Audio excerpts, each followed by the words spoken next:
Donald Trump and the United States got their ass whooped by Iran so badly that Donald Trump is now floating the idea of leaving the NATO alliance because they didn't do enough to help them.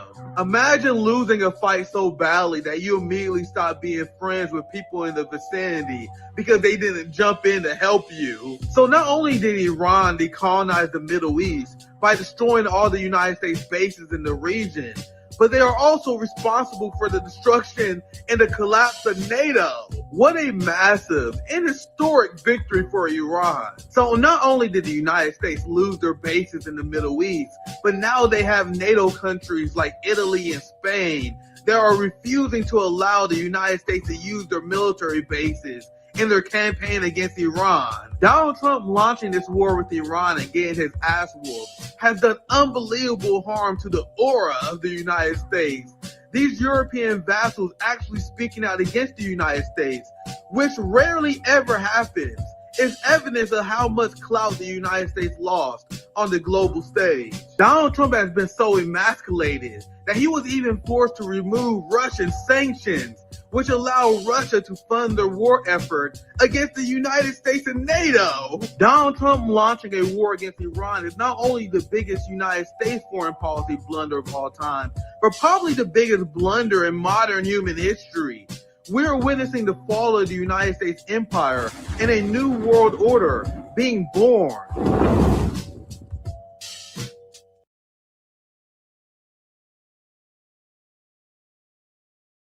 دنیا شده آماده یک جنگ جهانی دنیا شده آماده یک جنگ جهانی فریاد شیاطین جهان خار یهودی بیرون زده از حنجره شاه سعودی بیرون زده از حنجره شاه سعودی تکفیری و وهابی و داعش شده همدست اینها همه زیر سر شیطان بزرگه تا روح خدا در دل این خاک دمیده تا روح خدا در دل این خاک دمیده دشمن به خودش یک شب آرام ندیده دشمن به خودش یک شب آرام ندیده کم کم همه جا میرسد آوای حسینی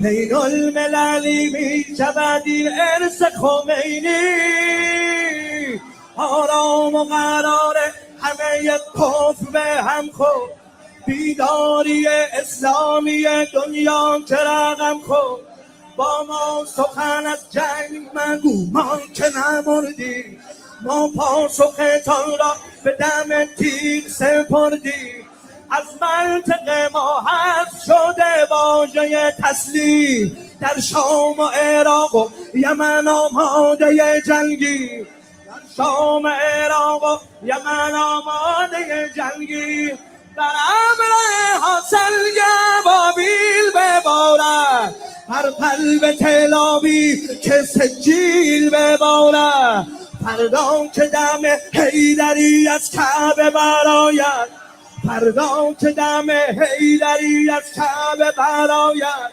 دوران معابی صفتها به سرآید. What's poppin'? My friends, my family, that is my shit right there, my friends. How does that not get you pumped up? What's poppin', my friends, my family? For all those who've seen that video for the first time, I need to start with that video almost every stream damn near because I get so fired up listening to this. What's poppin', my friends and family? These are our Iranian brothers and sisters. These are our brothers and sisters who sent a message to the American people, letting them know they don't blame us for what they about to do to the Zionist regime. These are the heroes of the modern age.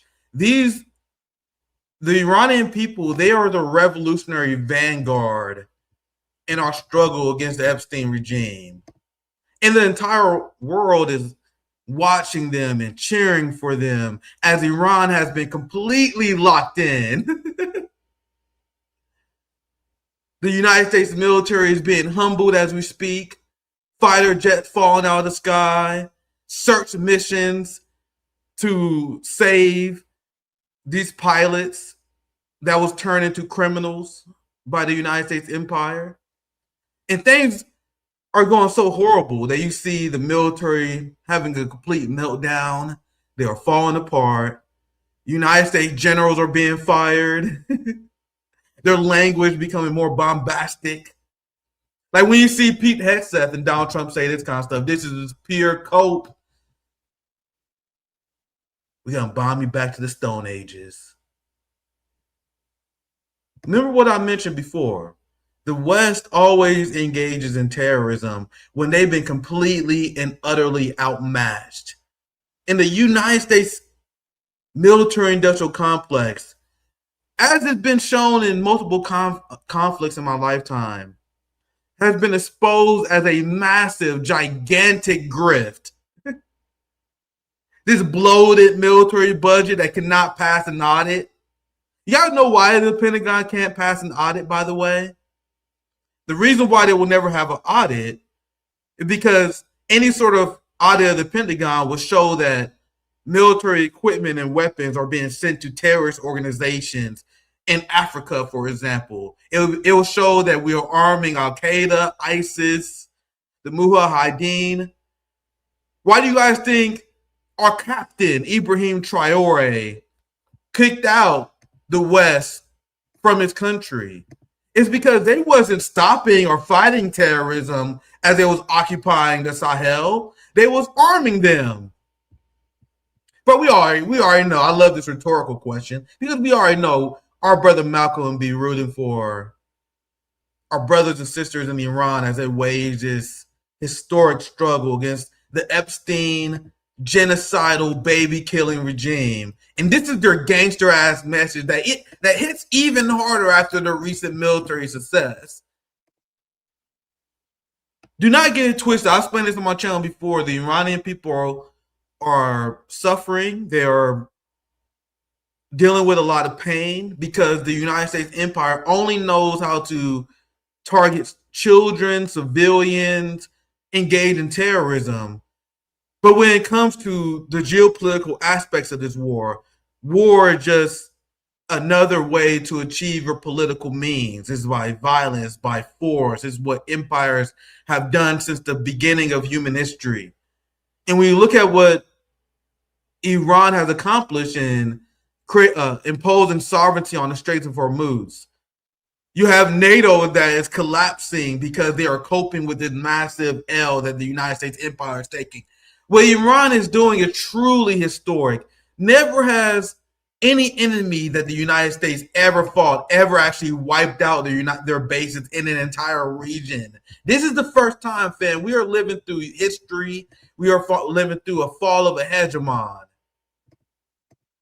And we are seeing how empires die in real time. We have annoying ass frat boy nerds like Pete Hegseth who treat this conflict like a video game and think just because you say rehearsed lines that you practice in front of the mirror 10 to 15 times before you went on stage and talking about how you dismantled United States air power, which has been proven to be a complete lie, fabrication. Like Donald Trump and Pete Hegseth, they thought they can lie their way through this war. They think they can talk their shit through this war, fam. That's not how this is going to work. So in response to Pete Hegseth's tweet, the Iran embassy, which one in South Africa, they sent out this banger. All the Iranian embassies, their social media has been activated. And if you haven't seen the tweets from the multiple embassies, I think I may have a few saved throughout our program today. Not only has the United States lost its war, when have you ever seen the United States lose a propaganda battle? This has been utter, complete defeat. Iran has turned the world against the United States. When have we ever seen a war where the American people are rooting for the United States military to lose? People are like, man, we really hope they find that fighter jet. Anyway, let me read this tweet I had up on the screen for a while.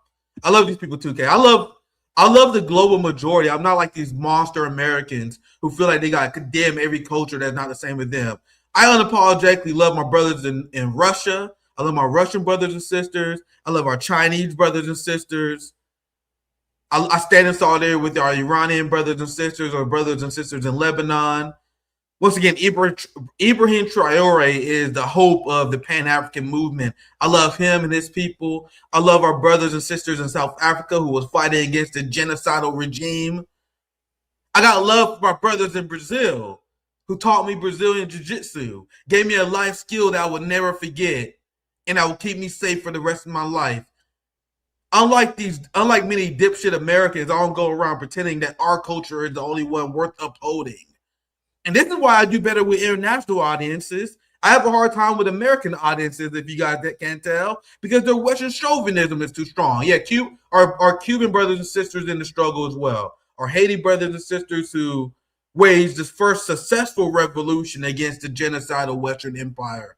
And they've been paying ever since. Our Cuban, our Haiti, I know I probably missed out a lot there, but I stand in solidarity with the global majority that has been fighting against the Epstein regime, not only my entire life, but my father's entire life, my grandfather's entire life.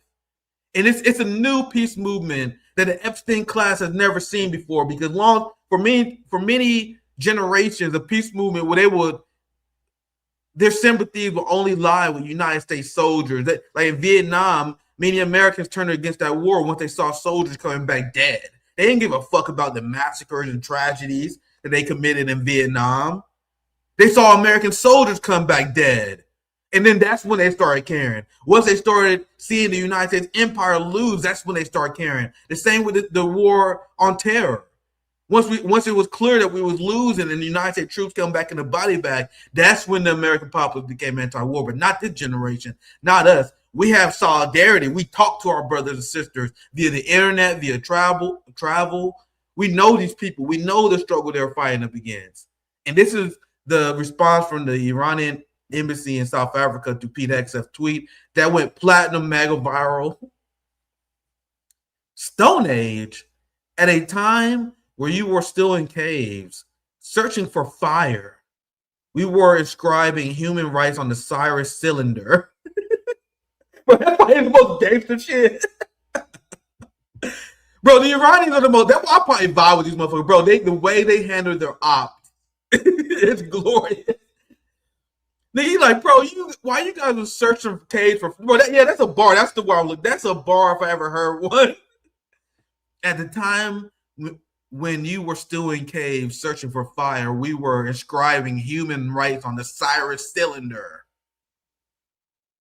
We endured the storm of Alexander and the Mongol invasions and remained, because Iran is not just a country, it's a civilization. Meanwhile, do people think that Pete Hegseth, after everything that Iran's been through, people think that Pete Hegseth is going to be the one who takes this civilization down? Do they think the strategy and machinations of Mark Levin? Do you guys think that intellectual like Mark Levin has a strategy and wherewithal to take down the Iranian people? Apparently not, because these people have been exposed as clowns. The empire has been exposed as completely naked. The military-industrial complex has been exposed as something that anti-imperialists and quote-unquote tankies have been describing for a very, very long time. I explained on my channel, if you watch my content for a few years, I explained to people that the United States empire is a paper tiger that lost every single war in the modern era. And then a bunch of white boomers and suburbanites think we're doing good because they look at our tragedies, the massacres that we inflicted. Like, we killed millions of people in Iraq. Look at all the people we are killing. We are murderers. Like that have nothing to do with how successful you are militarily. And they know they're good, because how many times have we heard these lies from Donald Trump and Pete Hegseth about how they have complete air superiority? They have no anti-aircraft equipment. Their radar is 100% annihilated. We are unstoppable as a military force. Huh, sir? No anti-air, you say? No anti-air, you say? Very interesting. Because Iran has something to say about that. They've been delivering victory after victory after victory. And the United States corporate media has been in complete shambles. I'm going to show you guys some examples of that. But look, U.S. Aviation's Black Day. They down an F-15, missing crew members. Man, I covered how they hit the F-35. They down multiple F-35s. And the corporate media lightly covered it. A-10s, two A-10s being hit. Yo, what's poppin'? Zoe is love. Zoe is life. The homies here as well. All the homies are here. Shout out to Chicago Girl, my friend Casey. Let's continue because I can't be here for another 2 hours tonight. So this exposes the myth of air superiority being established. Two A-10s being hit, an F-16 that needed to engage in an emergency landing over Iraq. K-135 had an emergency over Israel. It landed. So if they're lying about this, what do you guys think they also lying about? Because even the Intercept is reporting now about how the United States is hiding the casualty numbers in the military. Russian state media and Chinese sources are swearing up and down. And these media institutions care about their credibility too, despite what many people in the West want to believe. They don't want to be seen getting shit wrong on an international level in a war of such consequence. So keep that in mind. But they are claiming that there's hundreds of casualties. And they are swearing, like if you follow RT, they are swearing up and down that there's hundreds of casualties. And that's what many European, I think Spain, I saw them report something similar.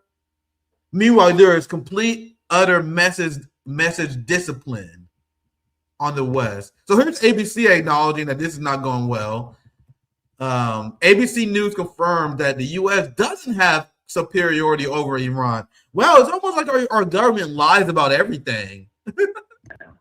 Colonel Gaynor, what does this mean for U.S. jet strikes and other aerial missions moving forward? That the skies are not as safe as they perhaps presumed. My guess is that this was daytime. My guess is that that the Iranians used what's called infrared. So they used detection that's passive, that used heat differences. The president did say that their radars roll down, and so he probably can claim that legitimately. But the fact that there are still anti-aircraft kinds of capabilities that are based on heat temperature differences that can identify aircraft and still target aircraft is probably what got this F-15 down. Bro, the neocon Zionist corporate controlled media has been in complete shambles the last few weeks. Like, it's the best example of how neoliberals can't stand poor empire management. The utter dismay that I watched quite a few of these segments. They were displaying how this is a horrible situation that would change the entire dynamics of the war because this provides a propaganda win for Iran. Yeah, of course, I think they deserve a propaganda win. I think they deserve a W after exposing Donald Trump as a liar. I probably should show you a few of these. I don't have a lot of time today, but like from CNN, for example, this is the clip that I posted. It went mega viral. A lot of people are copying this. Like I be exposing these motherfuckers so bad on X. Everyone is sharing this damn clip. I see a lot of people stealing. This is the clip that I found. I cut this clip because they had Amy McGrath. You guys remember the lady who ran against Mitch McConnell? And listen to this utter and complete delusion by CNN.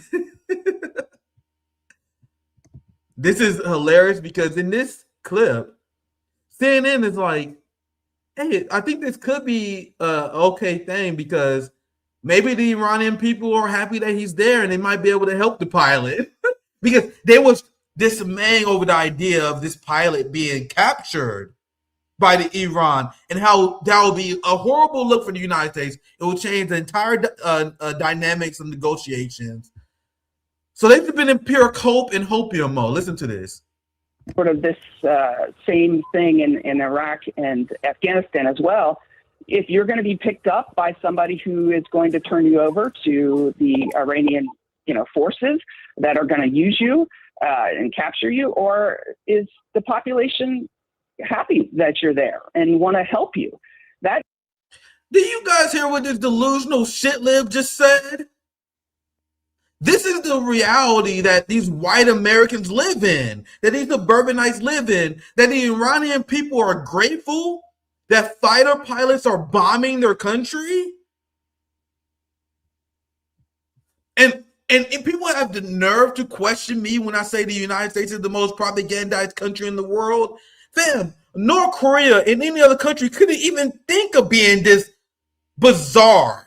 Couldn't think of being this shameful. Let me play that part again. This is the pure cope that suburban wine moms, the pure slop that they're being fed on CNN. Sort of this same thing in Iraq and Afghanistan as well.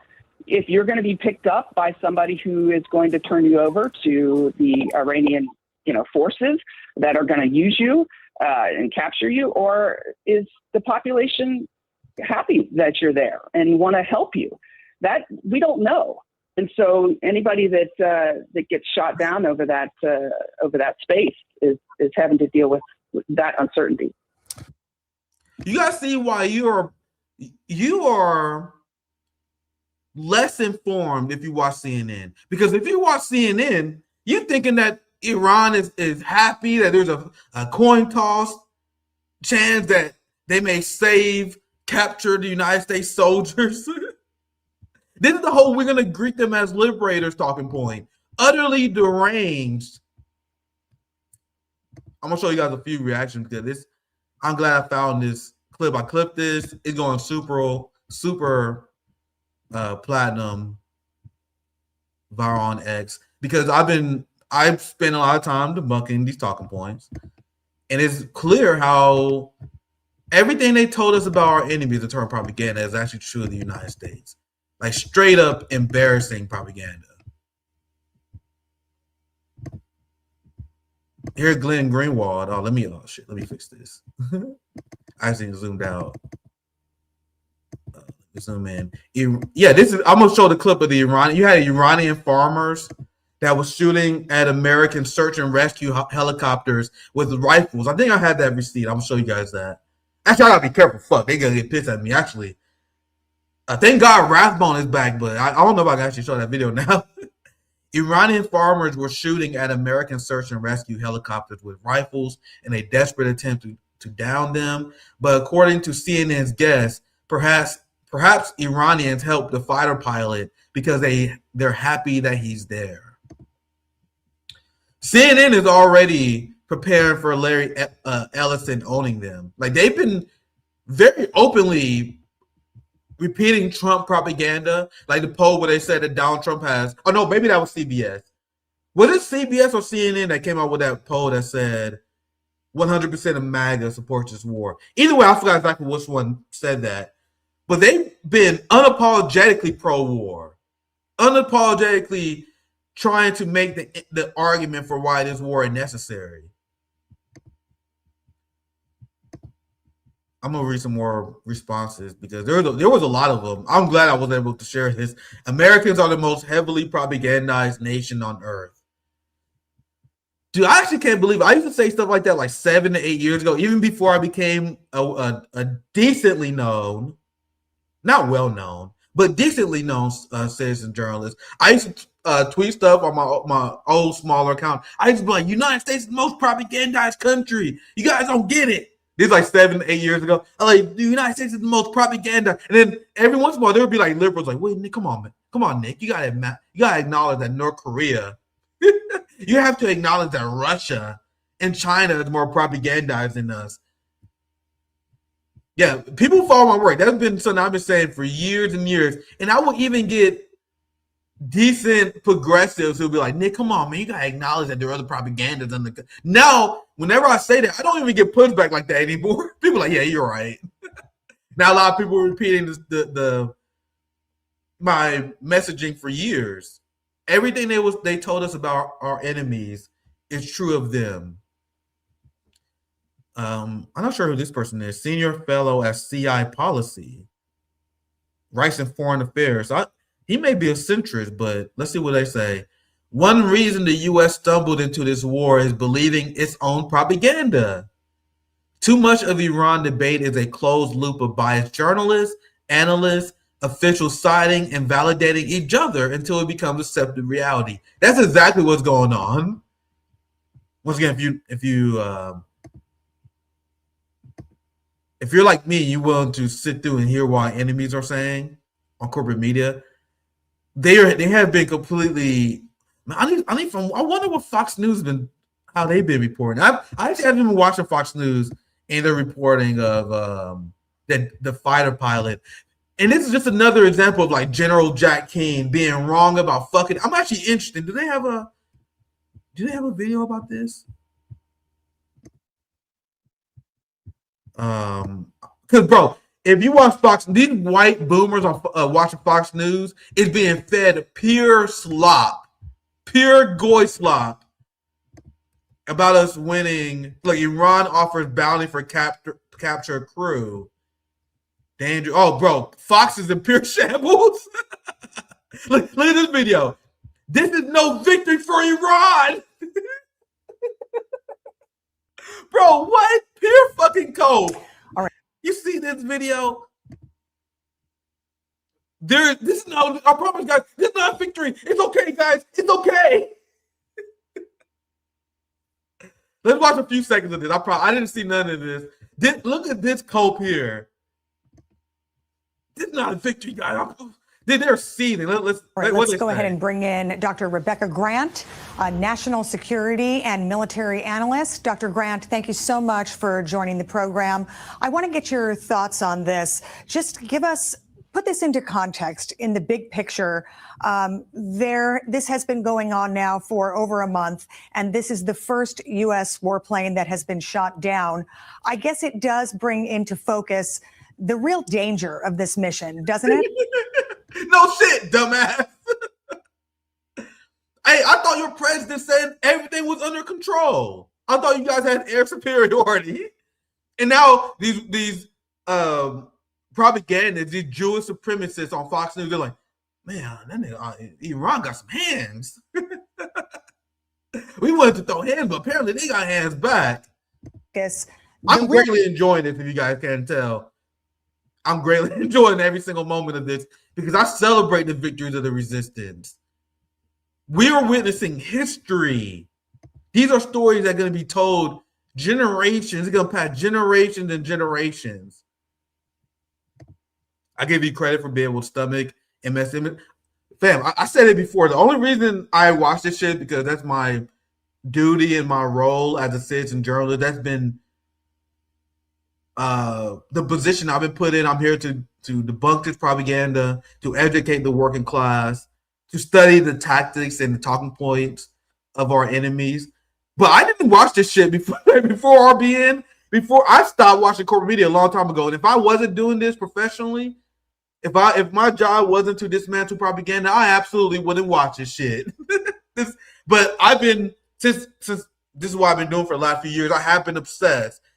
Because I have to know what they're saying. That's why I'm able to cut down every single narrative that they put in front of me because I already know what they're going to say. And that's also how I know who on the left are sellouts or not, or who on the left are full of shit. Because I'm watching what the enemy is saying. I'm watching MSNBC and CNN. So if I catch you repeating what I just saw Morning Joe say, I got some questions for you. Because you can criticize me for not being the best looking, for not being the most charismatic person.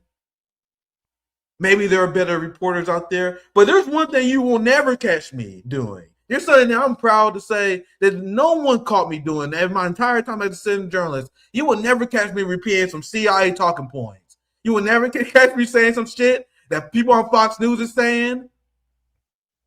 The DSA left. They're like, "Yo, come on, man. Come on, man. Why are you being such a hard ass?" Yeah, I agree with the CIA sometimes. Like, this is the position that Matt does. Ro Khanna, the DSA, the song. Yeah, I agree with the CIA sometimes. Give me a break. Nick, fuck that. You guys will never, ever catch me in a million years repeating CIA talking points. I guess that's another reason why it's important to know what your enemy's saying, so you don't get caught saying this dumb shit. That's why I look at people like Dr. Cornel West, who's a great disappointment, and I'm like, you were repeating the same shit that Scott Jennings was saying about the Iran conflict and how the Iranian people they are willing to have uprising.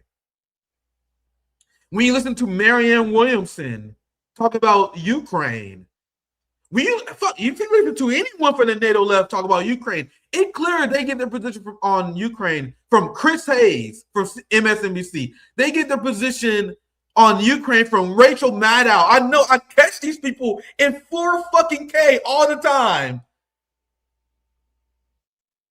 But we're considered toxic. We're considered the toxic left because we hold our comrades to a standard that, yeah, we can agree and disagree on some topics, but we better not catch you repeating some shit I've seen from our enemies. It better be a complete undisputed fact that is accepted by the entirety of humanity for us to ever share opinions with these people. But let's continue, because I actually have no idea what they're going to say. We're not going to be on this too long. I didn't plan for a long show, but you guys know how things are. You guys know how things are. Let's see what her response U.S. warplane that has been shot down. I guess it does bring into focus the real danger of this mission, doesn't it? Yes, it does. And this is an active combat zone. But Anita, I've got to say, this is no victory for Iran. Operation Pure and utter fucking cope.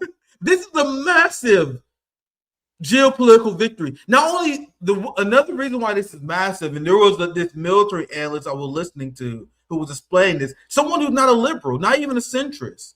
He was like, man, this is horrific for us because this is bad for morale. You guys have no idea that a lot of these sellouts who fight for the United States military, the aura of invincibility of the United States military is extremely important for them in morale. Whenever Americans and American soldiers start to view themselves on equal footing as the enemy, meaning that they are as likely to be snuffed out as the enemy itself.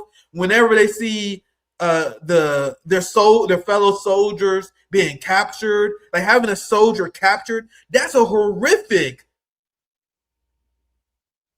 position for your army to be facing in terms of morale, which will affect this war. I don't know how much of this I can actually stomach. But let's listen to her response. Let's see how she rationalized how this not a win for Iran, and I will move on because I didn't really plan this segment. But Anita, I've got to say, this is no victory for Iran. Operation Epic Fury has established that air dominance and is able to continue to attack targets. You know, when we're looking at the area of the Khuzestan. Facts don't care about your feelings. You guys see how they're just running on vibes, no facts, just vibes. Come on, I promise you guys, we got air superiority. It doesn't mean anything. Pure vibes and pure code. And a province here, this is where the plane has gone down. This is both a marshy area and a mountainous area. There are a couple of Iranian airfields, a major Iranian naval base. And it could be that the F-15E is also really well equipped for doing some low altitude type of work.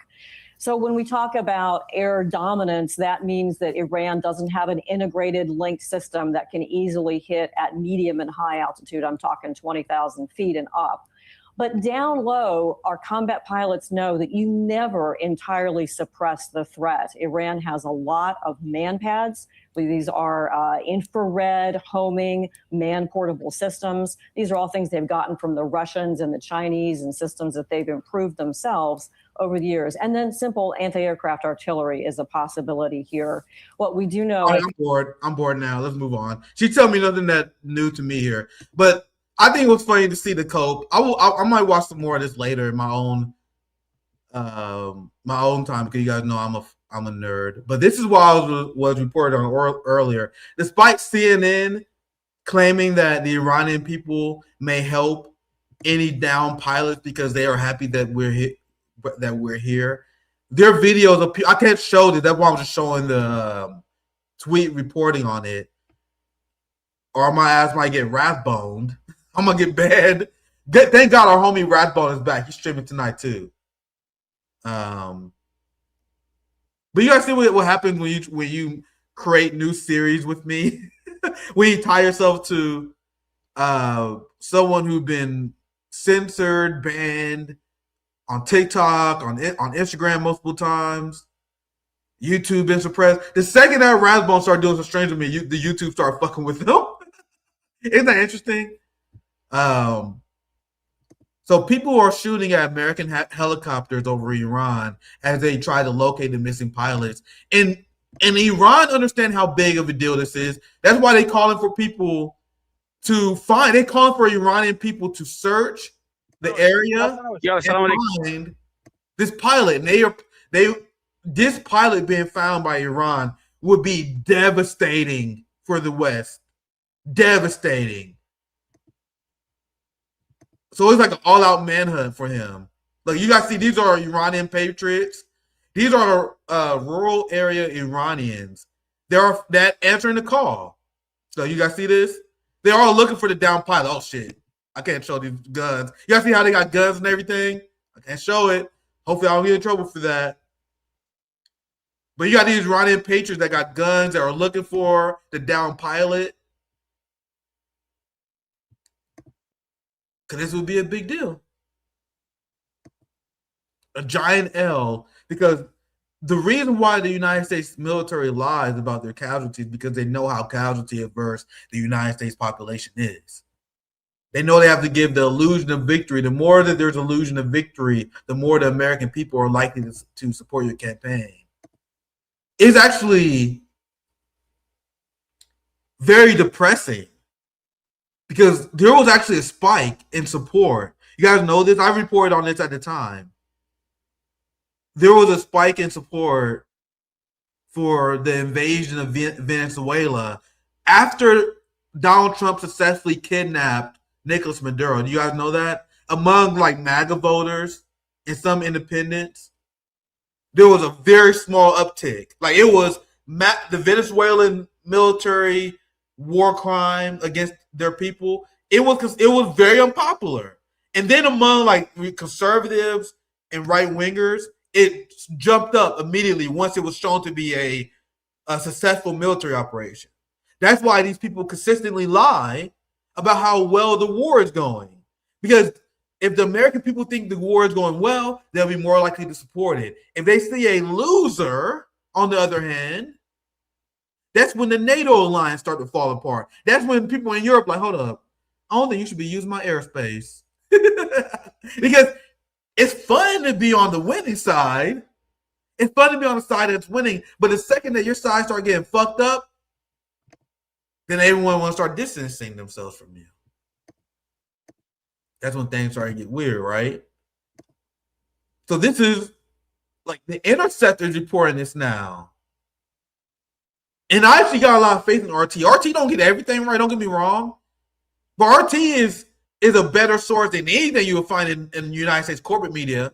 In RT, Press TV, multiple independent outlets. I've seen one in Spain. I don't know the name of the outlet in Spain I saw this on. But they are swearing up and down. They are swearing up and down that there are hundreds of dead soldiers. I've seen numbers as high as 1,000. But fam, I'll be honest. Just my guess and my analysis is I don't think that there are thousands of dead soldiers. Okay, there's some gamemanship on both sides being played here, but I am definitely more of an agreement that there's hundreds. No, let me be careful. I'll be careful. I'm gonna do my due diligence as a citizen journalist, and I'm gonna just tell you guys I don't know. I don't know how many dead soldiers there are. But if you think it's fucking only a dozen, if you think it's only 13, you are delusional. What do you guys think? I see some people think it's 1,000 in the chat. I see you guys. We're gonna have Zoya join us soon. We're gonna read some chats. 5,000. thousands. Yeah, propaganda 101 when you're losing, lie, and don't show your losses. This is the Israeli tactic. Y'all see how the United States is completely indistinguishable from the state of Israel in how they operate? There's no difference between the United States government and Israel. For example, you guys know that Jewish white-collar crime is essentially legal. There's another tweet that I was explaining how all the Jewish white-collar criminals that Donald Trump pardoned in this term and the first term. He pardoned this Jewish scumbag who was convicted of like a 32 million Medicare fraud scheme. Meanwhile, these motherfuckers like, look what happened, what the Somalians are doing. Look at what the Somalians are doing. Meanwhile, you got Jewish motherfuckers heisting the fuck out of Medicare. And whenever they get caught, they get pardoned. Which means we essentially got legalized white-collar crime. All right, but let me get back on track here. The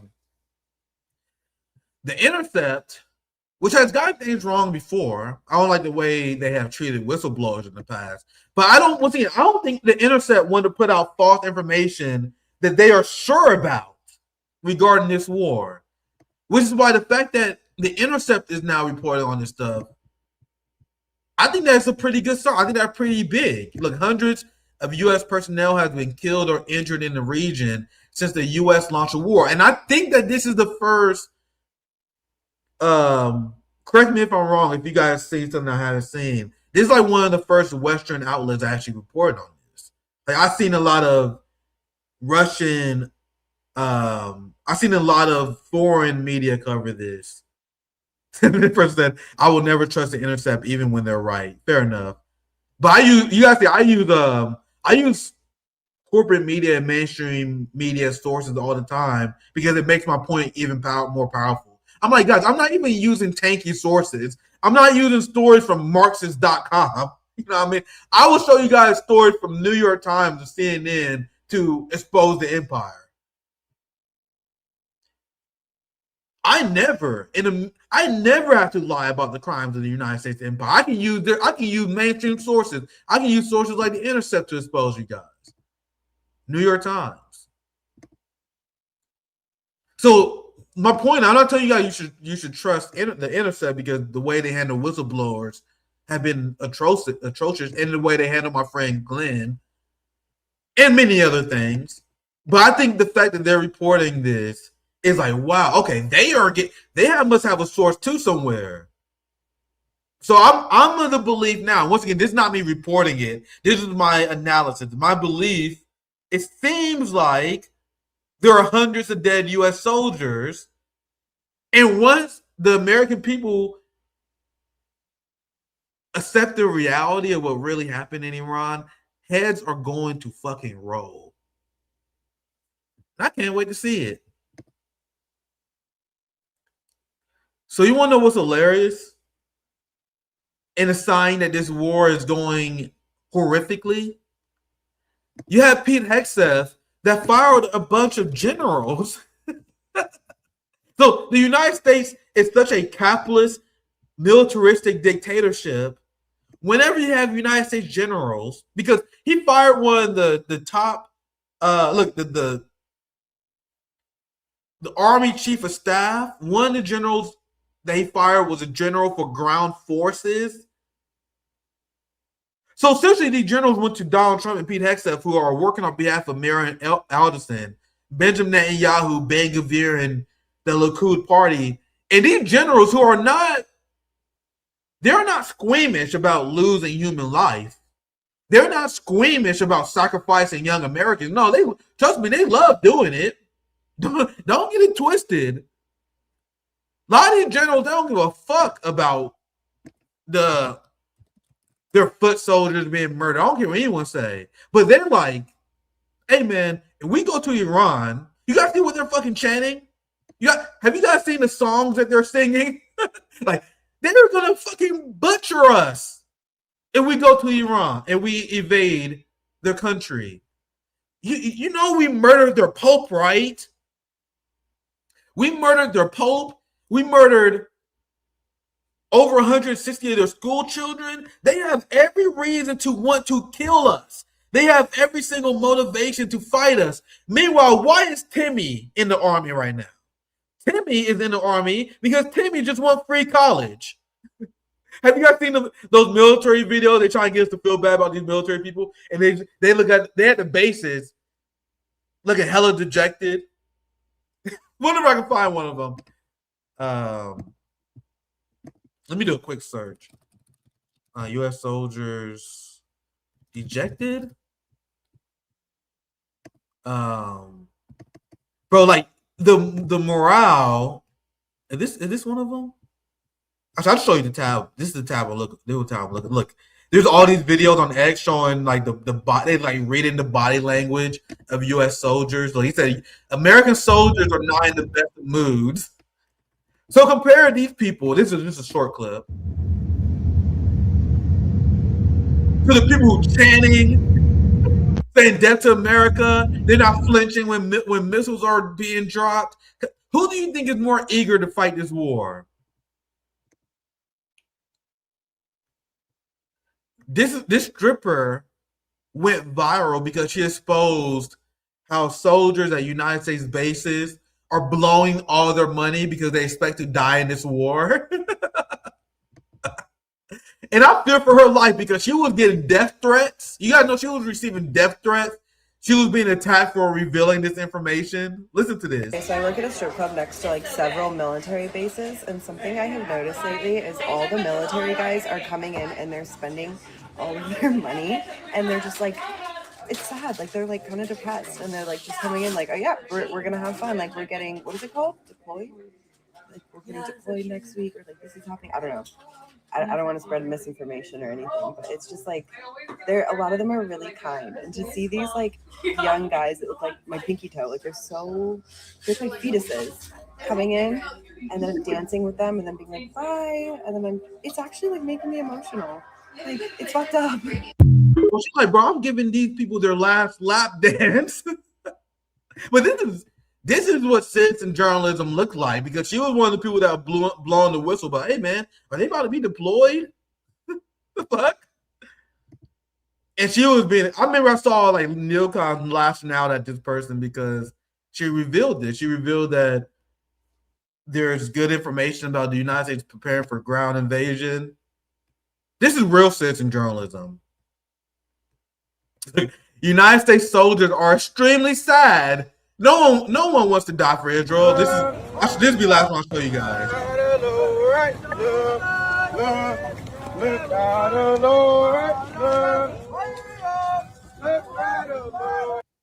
What do you guys think? I want to say all of them look sad, but they definitely don't seem excited. This is what many I'm looking at the chat now. What do you guys think? To me, it seems like they're pretty upset. It seems like they're sad about what's happening. And now imagine you're these soldiers and you're seeing United States fighter jets being knocked out of the air. Imagine you one of these United States soldiers, and if it's revealed how many soldiers actually murdered, you're like, holy shit. Are you telling me that there are hundreds of soldiers who've been murdered? Possibly thousands? I might be next. It does something to your psychology. It does something to the morale of an army, which is important. Some people say, I think this is funny. I love our chat.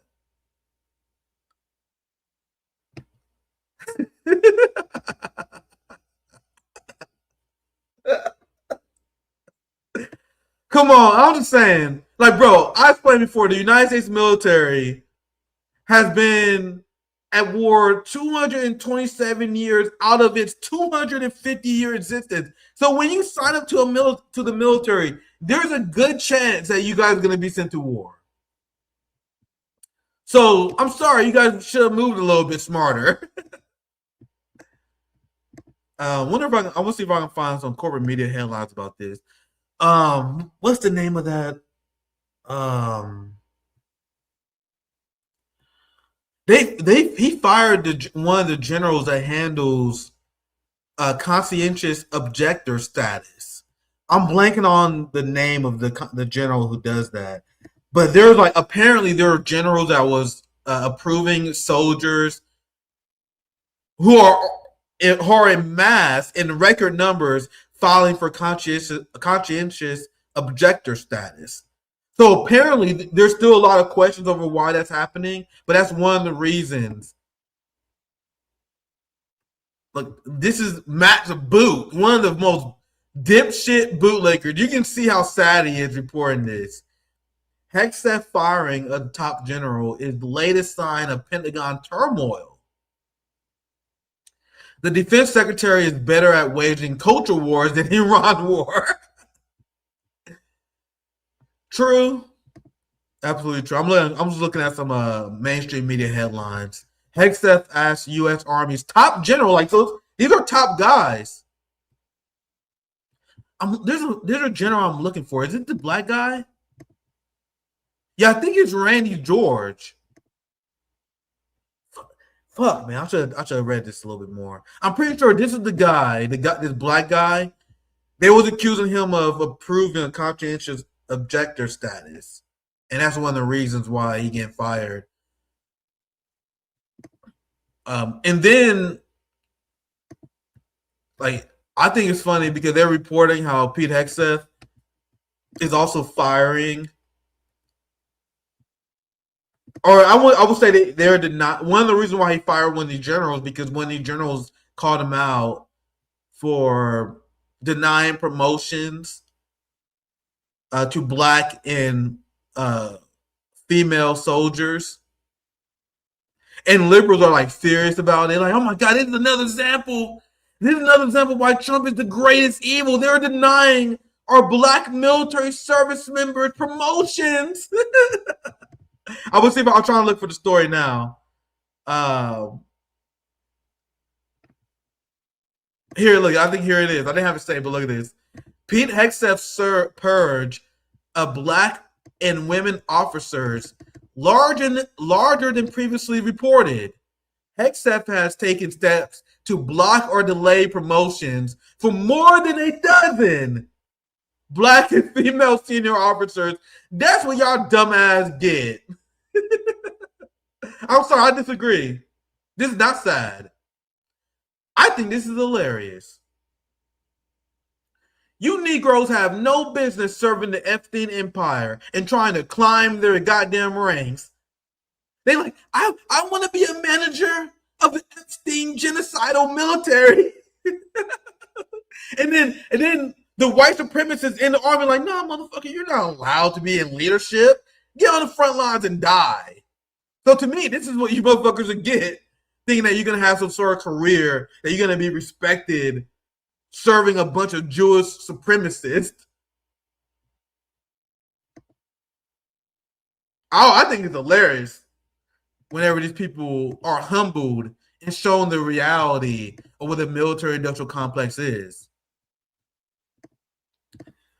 And now we have this other story. I'm going to show you guys this.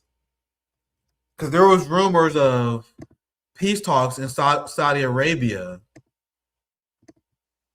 But after downing the fighter jets, after reports of hundreds, maybe thousands of dead soldiers, Donald Trump and his administration, despite their public posturing, they clearly want a peace deal. Meanwhile, Iran made clear, man, you can give us a 2-3 week warning all you want. Like in his speech last night, you can give me a 2-week warning all you want, but we're going to keep going. Now, think about how desperate and pathetic you have to be at war with another country. And then you're like, hey, guys, we're going to continue this war, but only for 2 to 3 weeks. What are you talking about? So in this situation where you are giving dropping timeline restrictions on how long you're going to be waging war, the only thing that the enemy has to do is just wait you out for 2 to 3 weeks. It's not even good military strategy. That's how you know we are being ran by a bunch of amateurs. You don't give the people you're going to war with a timetable. So everyone in Iran know that all we have to do is just bunker down, defend our homeland for 2 weeks, and then the American will shatter even more as they realize that their president is lying to them about their timetable. Another desperate lie meant to keep the oil markets strong as the American people are feeling the pinch fighting this war. And that's what ultimately going to destroy the empire as the pain from spoiled Americans become higher and higher, and the legitimacy of this war completely disintegrates. Meanwhile, compared that to Iran, do you guys think the Iranian people criticize their leadership for waging this war? Everyone in Iran are chanting death to America because their school children was murdered. One side clearly have the morale boost versus us. So I want to show you guys what this will be my last segment, and then me and Zoya, I think we're gonna talk sweet to you guys here soon. I want to show you guys what the Europeans are saying. I found this tweet hilarious. Luis Garicano. You have to realize that this war. Actually, I think this might be segment worthy. So I'm gonna put this marker up here. I think I might cut this to a segment. We'll see how I perform during this segment here. I hope you guys are liking. We have a good show on tonight. 1,600 people watching across X and YouTube. 530. Actually, what I'm gonna do? Let's get Zoya. Let's take a quick break, Zoya. Zoya, you want to get in here? Actually, before I do this segment, let's take a quick Zoya break before I do this segment. So maybe there might be a 90-minute stream, maybe a little bit longer, depending. But Zoya's love. I actually decided let's take a quick break before we do the segment. How you doing, my friend? Are you there? I'm excellent. Just here for the Zoya break. As always, I'm glad that you joined me, my friend. I'm gonna take a quick break. I'll be right back. I'm gonna prepare this segment. You mind taking over from here? Yes, I got it. Hello, friends. I'm just going to read over your super chats, even if we had them up on screen, to give you a shout out. Miss Parks 187, thank you for the $5. Salute, Nick is the GOAT.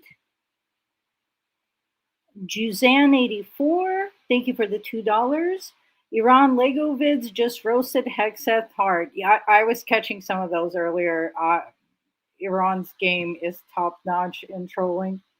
Six pack for me. Thank you for the $5. The flag of Palestine is now the global flag of the resistance against the 500-year-old white empire. John Crofoho, thank you for the $10 super sticker. Appreciate the support, comrade.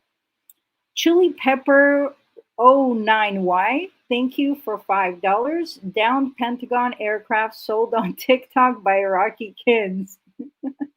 Well, we already know some of the stuff sent to Ukraine has been making it to online sales. Windy Nails, I have to be real quiet around my 62-year-old Fox News watching boss.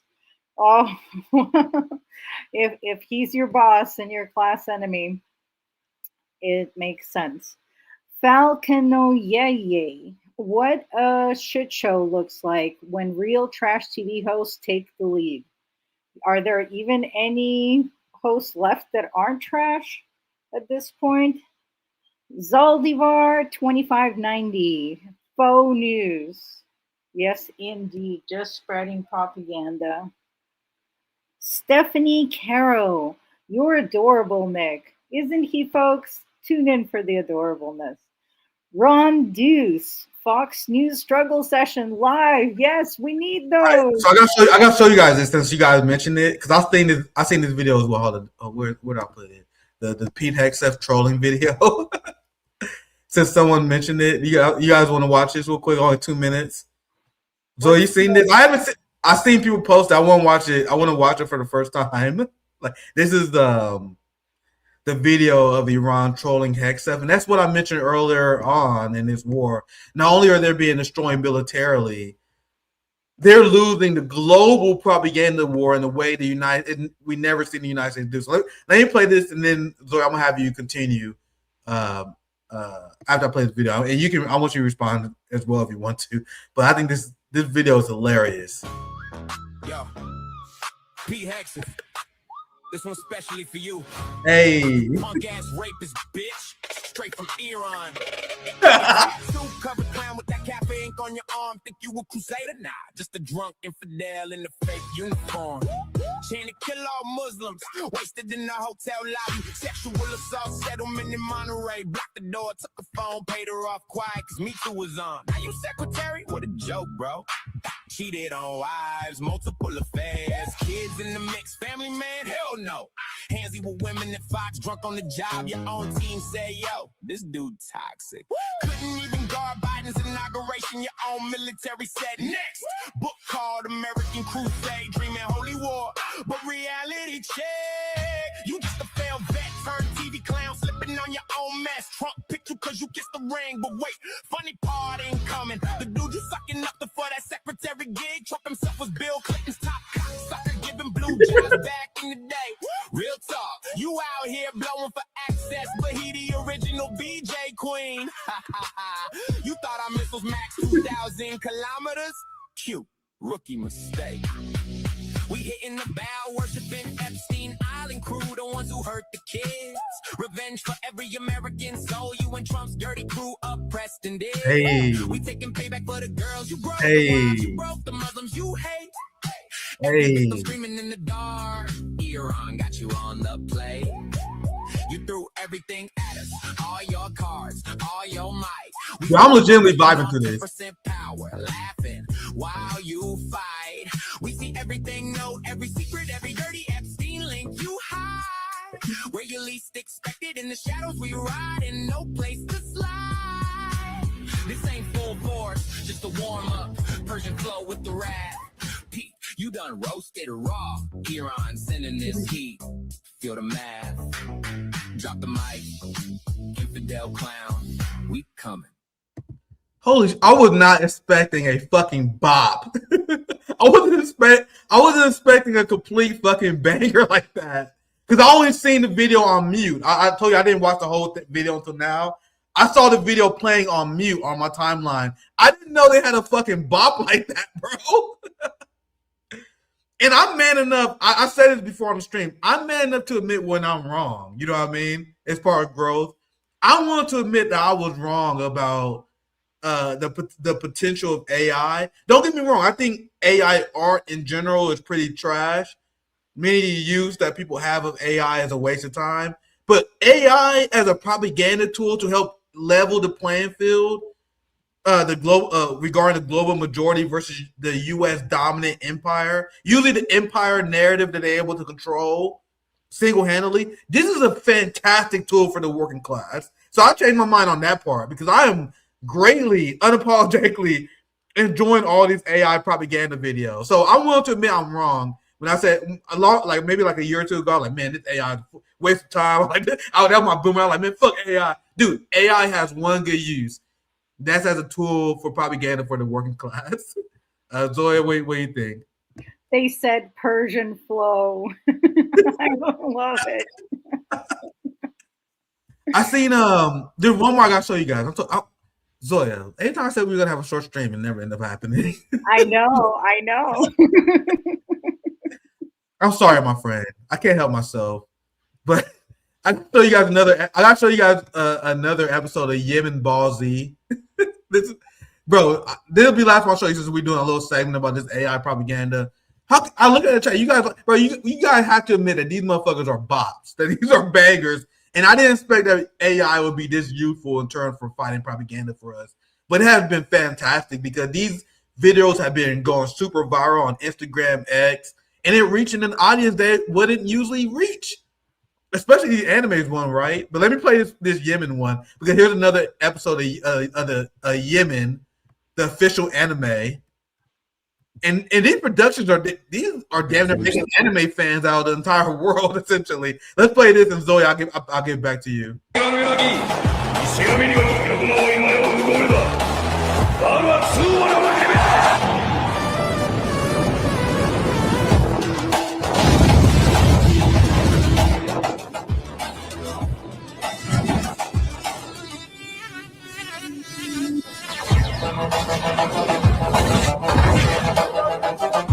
千の際と殺す気だ。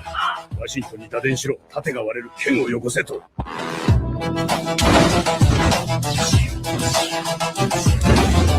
気がつけたら見るよ。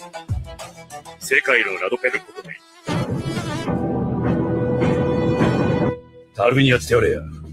要求量がしたいだ。政府を開けろ。根も白いことになる。奴らの汚めを潰した。最初の子はサイレンではない。俺たちだ。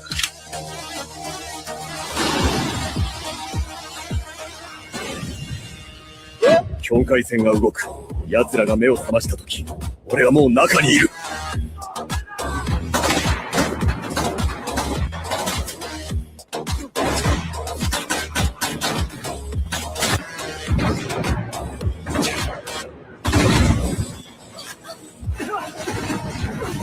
14名、1週間で74名だ。これは作戦じゃない。屠殺場だ。奴らは頭を潰せば獣は死ぬと思っていた。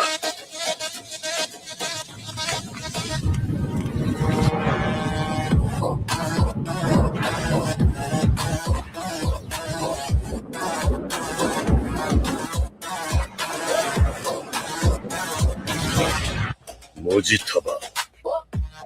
父親に会う準備はできたか？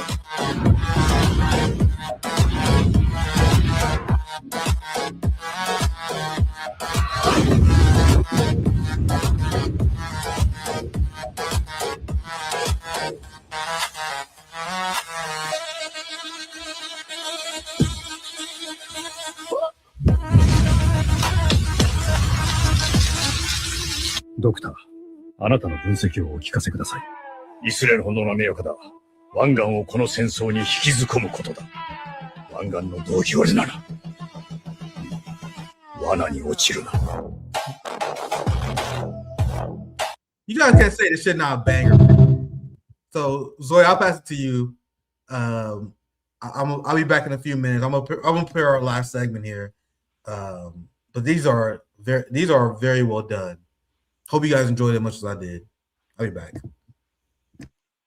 Yeah, it's really sad that actually did happen. The streets of Tehran were on fire and oil was raining from the sky. This is what America does and calls it freedom and democracy. Lee Argent, always a banger, Nick. Yes, thank you for tuning in. The Rise on Now Sorid. I'm a jazz man West. Oh, yeah. That's a great deflection Cornel West uses all the time. But we haven't figured out what it means yet. But Anti-Imperialist Party. Iran is decolonizing West Asia. Not a victory for Iran. Yeah, Western media will just blatantly flip reality upside down. Chicago girl, Rathbone is my kind of dude. He does not give a bleep. Yeah, we like Rathbone. I hate shit libs, just like the North Vietnamese welcome John McCain, right? Yeah. I'm not sure everyone will even get that reference, but John McCain was captured when he was in Vietnam. Roswell Gray, why can't you show guns on a video? That's stupid. Yes, YouTube is stupid, so please make sure to follow us on Twitch, Kick, Rumble, X, Telegram, and all of these other platforms. They do have a rule that they enforce whenever they feel like. It obviously doesn't apply across all channels. But if you show even a video of someone handling weapons in any type of way, we got a strike for it before when Nick was deconstructing the Charlie Kirk shooting, and he was just talking about the gun evidence, and he showed a video, and they tried to suspend the RBN channel for that. So they definitely use that rule when it suits their agenda. The rise on Soared. It's ridiculous that one pilot gets downed and it's suddenly this tide changing situation, but 200 schoolgirls is whatever to the MSM. Yeah, they're all trying to make us more sociopathic and they're training us to dehumanize and devalue life. Lorshak Molsey. If it quacks like a Yankee and if it walks like a Yankee, yeah, the rest of the world knows, the global south knows about the Yankees. Marvin Vargas, thank you, Russia and China, for your help. We greatly appreciate you. Vermont Bread. I love it when Nick laughs. Music to my ears. Yeah, Nick has a great infectious laugh. That's for sure. Mouse SF. Life keeps getting stranger every day. New order. Definitely unprecedented times. I wonder, what the kids are thinking growing up around all of this. Lee Argent, RT is banned in the UK. Yeah, something that the West accuses DPRK and other boogeyman of doing is actually the censorship and the fascism they practice in their own countries. Uncivil Unrest, thank you for the $5. Who was the brother that used to post all the new clips and a lot of channels used to use his clips? Yeah, Nick told you guys it's KCQB. He does great clips. Philip Blair, the purpose of casinos is usually a front for money laundering. Yeah, go down that rabbit hole and you will find a lot of connections between the mafia, the CIA, and all of the usual suspects. AGXC5NI, those fire generals must be leaking. Yeah, that's the only way we're ever going to get any part of the truth. Majidiju, CNN, LOL. Yes, indeed. How's anyone still watching that stuff? Either CNN or Fox News. It's so easy to fact check them. Lady Alex, greetings, everyone. Greetings. Thanks for tuning in. People unite. Yes, Ambrose, just like in Vietnam, we were stunned into silence and rage when we saw our boys come home in boxes off ship on the TV. Yes, definitely. We need more of that outrage, even if we're not seeing the boxes coming home on TV. We need to understand how imperialism works, how it hurts us, and how it hurts the working class abroad. Lady Alex, rest in peace, Chanda. Yes, definitely very sad. Comrade Chanda, she was battling cancer for a really long time. She was on RBN before, a wonderful person, and a very sad loss to the community. Rest in power. Pro Mark, Nick, do you think a ground invasion is going to happen? Perfect timing. I think the fact that Pete Hegseth fired the generals is very alarming because these people are not peaceniks themselves, but they 100% was like, "Hey, man, Pete, if you send these soldiers to Iran, it's going to be a suicide mission." Like, you guys know that Iran is the size of Iraq, Afghanistan, Syria. It's bigger than all those states combined. It's like 2.5 times the size of Texas, and they are fighters with technology and equipment that is designed to slaughter an invading army. So it'll be horrific for them. So I'm glad I answered that question, Zoe. We're gonna do this segment about how Europe is responding to Donald Trump and Pete Hegseth insane genocidal rhetoric and this failure of a war. So Zoe, thank you for taking over for a bit. I'll pop you in the back. We're gonna need you here soon after this segment. This year, yeah, the size of Western Europe. I think that's a good way to put it. There are a lot of Western chauvinists who are going through some things right now. There are a lot of realities that have been exposed to Western audiences, especially since the start of the Gaza genocide. And it's crazy that it took that, but it did take that for many people. It's crazy that it took us slaughtering hundreds and hundreds of thousands of Palestinians for many dumb European and Westerners to realize that the United States don't actually care about human rights. So you want to know who was one of the main characters of Twitter yesterday over the last few days? Once again, you don't want to be a main character. Like, you don't want to be that guy that sent out a tweet that's so dumb that everyone's focusing on you. This man, Luis Garicano, was a little bit too honest. And you can tell exactly he's a fascist. He's a fascist and he's a Nazi. We can tell that by his flags. You got the Banderite Ukraine flag, got the NATO flag here. Oh, that's the European Union flag, sorry. The flag of the European Union, the flag of Ukraine. So this is the kind of European who wants to murder as many Russians as possible. This is the kind of person who don't care that there was generational collapse in Ukraine because of this proxy war. This is the kind of person who didn't flinch as the Banderite Nazis in Ukraine was waging a war against ethnic Russians that displaced thousands of them and murdered Russian children. There was like 1,400 dead. And the West called it a civil war, but it wasn't a civil war. That's what they do in Gaza all the time. They said, don't you know there's a Gaza war? There is no Gaza war because Gaza doesn't have a standing army. It doesn't have a standing air force or a navy.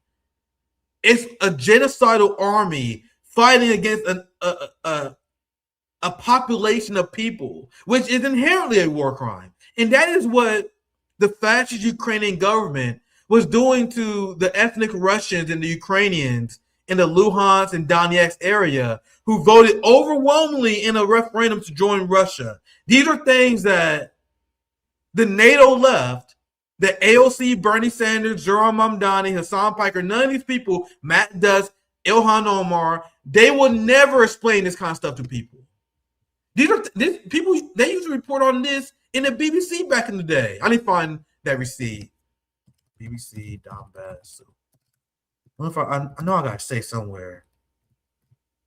Like if you follow the BBC, like the difference. Look at this. I don't think this is the exact article I was looking for, but I think this works.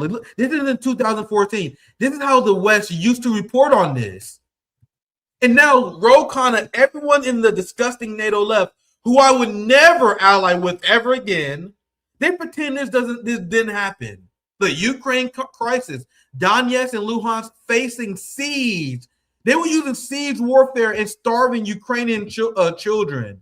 You guys realize that Putin faced criticism from his revolutionary left for not getting involved in this situation beforehand? They were like, bro, these are the Soviet people. These are Russian people that shared their cultural tradition for generation and generation, and you're going to abandon them to NATO and allow them to slaughter your people, slaughter the Russian people, ban the Russian language? So finally, Putin acted in 2022, and this is what people in the Donetsk and Luhansk region wanted, because they didn't want to join the fascist Ukrainian regime that banned the Russian language, where the overwhelming majority of ethnic Russian Ukrainians in the Donetsk and Luhansk region, they spoke Russian. So one of the first things the fascist government did after the Maidan color revolution was to ban the Russian language. They banned collective bargaining rights. They banned union organizing. They banned socialist parties. So these are the descendants of the Soviet Union. Russia, to this day, still benefits from the reform from the Soviet era. So many of these people who grew up during the Soviet Union, our friend Zoya did, they come to love and appreciate these, I would call social democratic reforms that they benefited from. Then you had the fascist Ukrainian government come in. They take that away, ban socialist parties, ban the Russian language while waging war on the Russian people. Meanwhile, no one on the left gives a fuck. Like you guys see why I despise the NATO left? No one in the NATO left gives a fuck about this. There's this big conversation going on with the DSA. They're like, man, we got to get AOC to support an arms embargo. We have to coach AOC on how to lie to the left. Fam, If AOC was perfect on Palestine, I wouldn't support her because of this. I would never support a party who unapologetically support Nazis who were slaughtering their own Russian brothers and sisters. And these are the things that tankies like myself warned many European neocons about how NATO is not a defensive alliance. And then Mark Rutte openly admitted, because Mark Rutte had to change his tone. European neocons are like chameleons. Whenever there's a Democrat in charge, that's when they're full of shit. That's when they start lying. That's when people like Mark Rutte say, "Oh, we got to stand for Ukraine because we stand for human rights." Like, when the more effective managers of the empires in charge, their narrative change. "Oh, we stand for human rights." But when a Republican is in charge, remember, NATO and people like Mark Rutte, their job is to keep the United States president happy, to keep the United States involved in the alliance, to be the fluffer for the United States in a way. So now Mark Rutte, now that there's a Republican in charge, he don't have to fucking say any bullshit about human rights anymore. You guys know what Mark Rutte say? I can find the receipt where Mark Rutte said the job of NATO is to project the United States power on the world stage. I'm looking for the retweet, the receipt.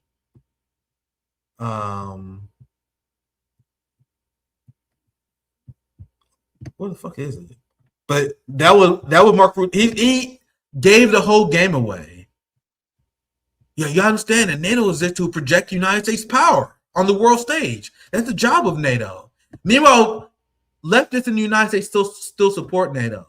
There are Europeans who still pretend that NATO is a defensive alliance instead of a tool of the United States regime. Unfortunately, I have to use Reddit here. Unfortunately. But I think this is the quote I'm looking for. I'll play this because I think this fits the segment. With the U.S. military, but oh hell no, this segment long as hell. I know we clipped this shit on Hotspot. I don't want to watch this whole fucking thing though. When exactly does he say it? Article 5 is triggered. for nation. Well, you know, for good reasons, we always will stay. You actually, this is the title. I reported on this when it happened a few weeks ago. I don't want to watch the whole thing. NATO is a platform for the United States to project power on the world stage. That is what he says in this interview. I might dig up the clip if it really matters here soon. So this has been what anti-imperialists, this is what people like we've been explaining to the dipshit NATO left, the Rokana, the DSA, Matt Duss left. We've been explaining to them that no, NATO is not here to defend Ukraine. They're not here to defend the working class. They're here to engage in anti-communist wars on behalf of the empire. For a second time, I'm not watching the clip. I shared this video before. I'm sure you guys believe me when I say he said this. This is the clip where he said it. You can find it if you Google this. This is actually posted in the Canada Left Reddit page. The Reddit left is, bro. Reddit is infested with NATO leftists. By the way, that's why I never use Reddit. That's why, like, unfortunately, I have Reddit. The Reddit is full of NATO leftist Ukraine supporters. It's heavily botted, I'm sure. Yeah, dipshit is a little bit too nice. But I've been waging this war against the NATO left for 4 fucking years. And it's crazy to me that people get along with these people. To me and Zoya, this is a red line. When I said I don't work with Nazis, I meant it. You guys we are on the same page when it comes to working with Zionists. Well, at least many people on the left are, not Zoran Mamdani. Zoran Mamdani loves working with Zionists. But there are many leftists like, I had never in a million years to organize with Zionists. Meanwhile, they're supporting Ilhan Omar, who's a NATO leftist. Ilhan Omar, who support Biden, who bombed their own country, by the way. Somalians hate Ilhan Omar. But ask Kyle Kalinske. Ask the white left. Listen, ask a bunch of white boys in DSA how they feel about Ilhan Omar. They love the fact that she sold her people out. They love the fact that Ilhan Omar supports the Nazis in Ukraine. Once again, if you're Palestinian, I don't blame them, bro. They're looking for allies anywhere. But me personally, I'm never in a million years support anyone who support. Like the NATO support is a red line in the sand. So I added a little bit more to the segment, but I'm going to get to the main point I wanted to make. This NATO neocon, Luis Garicano, admits that our analysis of the world has been correct, even though he's still struggling with giving us credit for it. So, as you guys seen before, he's professor, what is this? Some think tank, university, LSE School of Public Policy. Not too important who he is, but he's a fascist. You can tell by the flags. Many of us, liberal Europeans, spent decades pushing back against the European extreme left's cartoon version of America.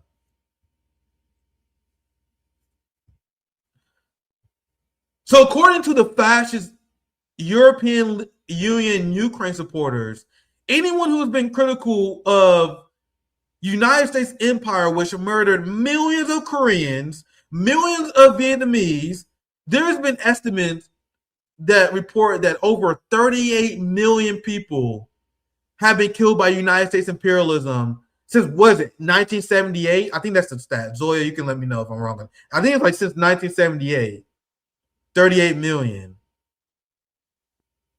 And meanwhile, there are these European Union Ukraine supporters who bash the European left and frame their analysis of the United States empire as cartoonish. That's what he's doing. But let me read the whole tweet in full. Many of us liberal Europeans spent decades pushing back against the European extreme left's cartoon version of America. They claim it's all about oil, imperialism, and getting rich at the expense of others. And then one dumb administration walks in and performs a caricature to perfection. So according to Luis Garicano and these dumbass European neocon Nazis, the United States empire has been a great boon to humanity and is an advocate of democracy and human rights. It's only Donald Trump that is the evil one. Let's ignore the fact that Joe Biden committed a genocide and he's the butcher of Gaza. Let's ignore the fact that he helped cover up the slaughter of countless journalists in Gaza, including a Palestinian American known as Shireen Abdul-Akleh, very prominent. Let's ignore the fact that the Biden administration literally fired whistleblowers in his own administration who put up reports outlining how Israel is committing a genocide. They are 100% in support of genocide as long as it's done in a polite manner, as long as your propaganda is on point. Now do you guys see why Marxists and anti-imperialists like myself, we prefer the goons and the idiots like Pete Hegseth in charge? Because as our great prophetic late brother Glenn Ford said, the Democratic Party is the most effective evil. The Republicans are so fucking stupid, they get themselves into wars that dismantle the entirety of the United States bases. So it is my personal theory that when the American people voted against genocide, this is what I think happened. And you can say this happens all the time when a Republican is in charge. After the American people voted against against Kamala Harris, and Gaza was the number one reason why they voted against them, the entire Uniparty leaned to Donald Trump and was like, hey, scare the shit out of them. Go crazy. So they will never make this mistake again. And now people are ready to vote for Democrat in the midterms. Isn't that interesting how the pendulum worked? Exactly as I predicted when Donald Trump was elected. I was like, man, you guys think Democrats are dead? Donald Trump is going to fuck this up, and he's going to help the pendulum swing. It's our job to pick up the people as they fall off the pendulum and point them towards revolutionary education. I agree with this. I think more and more people are kind of off topic, but it takes a special kind of stupid to join the U.S. military. So I know my take on the military is jarring to a lot of people, but I'm not a liberal.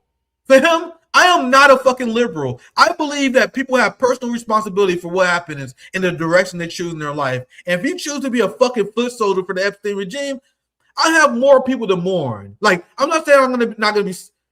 All death is tragic, but I got way more fucking people I'd rather. Like, you're on the lowest on the totem pole of people I'm willing to fucking mourn. You know what I mean? You are the lowest on the totem pole of people I'm willing to feel bad for. I have no energy to feel bad for United States soldiers who made stupid motherfucking decisions in their life versus the children in Gaza who had no choice. Our brothers and sisters in Lebanon who had no choice. Our brothers and sisters in Somalia. No one talks about the fact that they're being bombed. They've been bombed by multiple administrations. I don't have an ounce of energy to waste on dumbass U.S. soldiers. I'm sorry.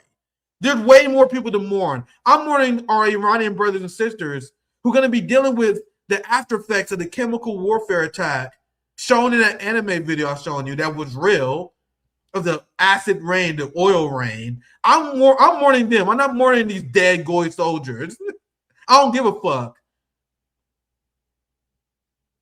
Now you guys see why you guys subscribe to my Patreon, share my YouTube, because I told you guys, if this shit, if citizen journalism doesn't work for me, I'm screwed because I am essentially unhireable. Don't let me fail, guys. You guys realize that after years of work, I am unhireable. I am never getting I'm never going to work at Honda, Toyota ever again. The era of me having corporate jobs is over, bro. I have these Zionists, loyalty, bro. They be threatening my life. Military people, we gonna call your job. Like, nah, I work for myself, man. Don't let me fail, fam, because I am essentially unhireable because of my base inaccurate takes. But this person is decrying the fact that Donald Trump administration proved the tank is correct. Like, and everyone was laughing at this dipshit. Like, there's so many responses I can show you. Like, this person mentioned how the United States murdered over 2 million civilians in Cambodia and Laos. I can talk more about Laos, to be honest, because a lot of people don't talk about Laos. I think I'm gonna go through like a deep dive into Laos. I might do a segment on that.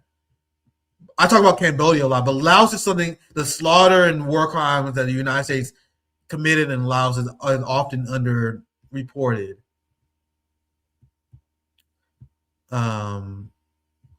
Maybe it's not a cartoon. It's time for you to admit the left has been correct all along. Shut up, Nazi. You spent decades being a dumbass. I love my base neutrals. So before I show you what he said, this is our friend Arnaud Bertrand.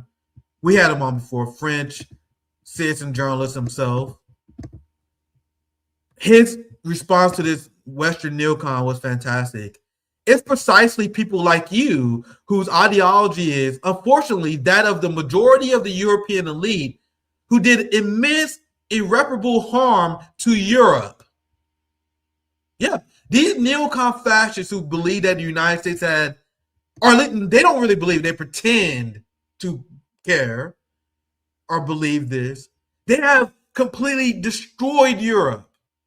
Ursula von der Nazi completely destroyed Europe. Kaja Kallas and European leaders completely ran Europe off of a cliff. European green parties led the left off a cliff. They all support NATO. So anyway, let me continue. This is a banger slam dunk on this motherfucker. I'm pretty sure I thought I retweeted this. I thought I did.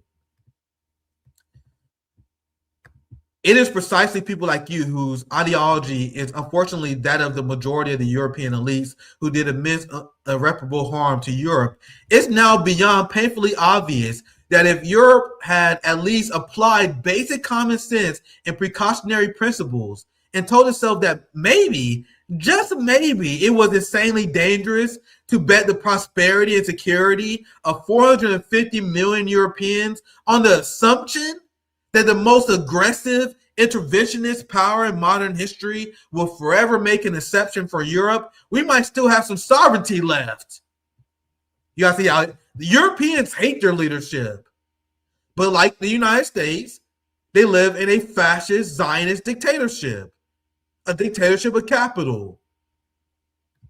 Arnaud's president, the president in France, they come from, he's a Rothschild banker.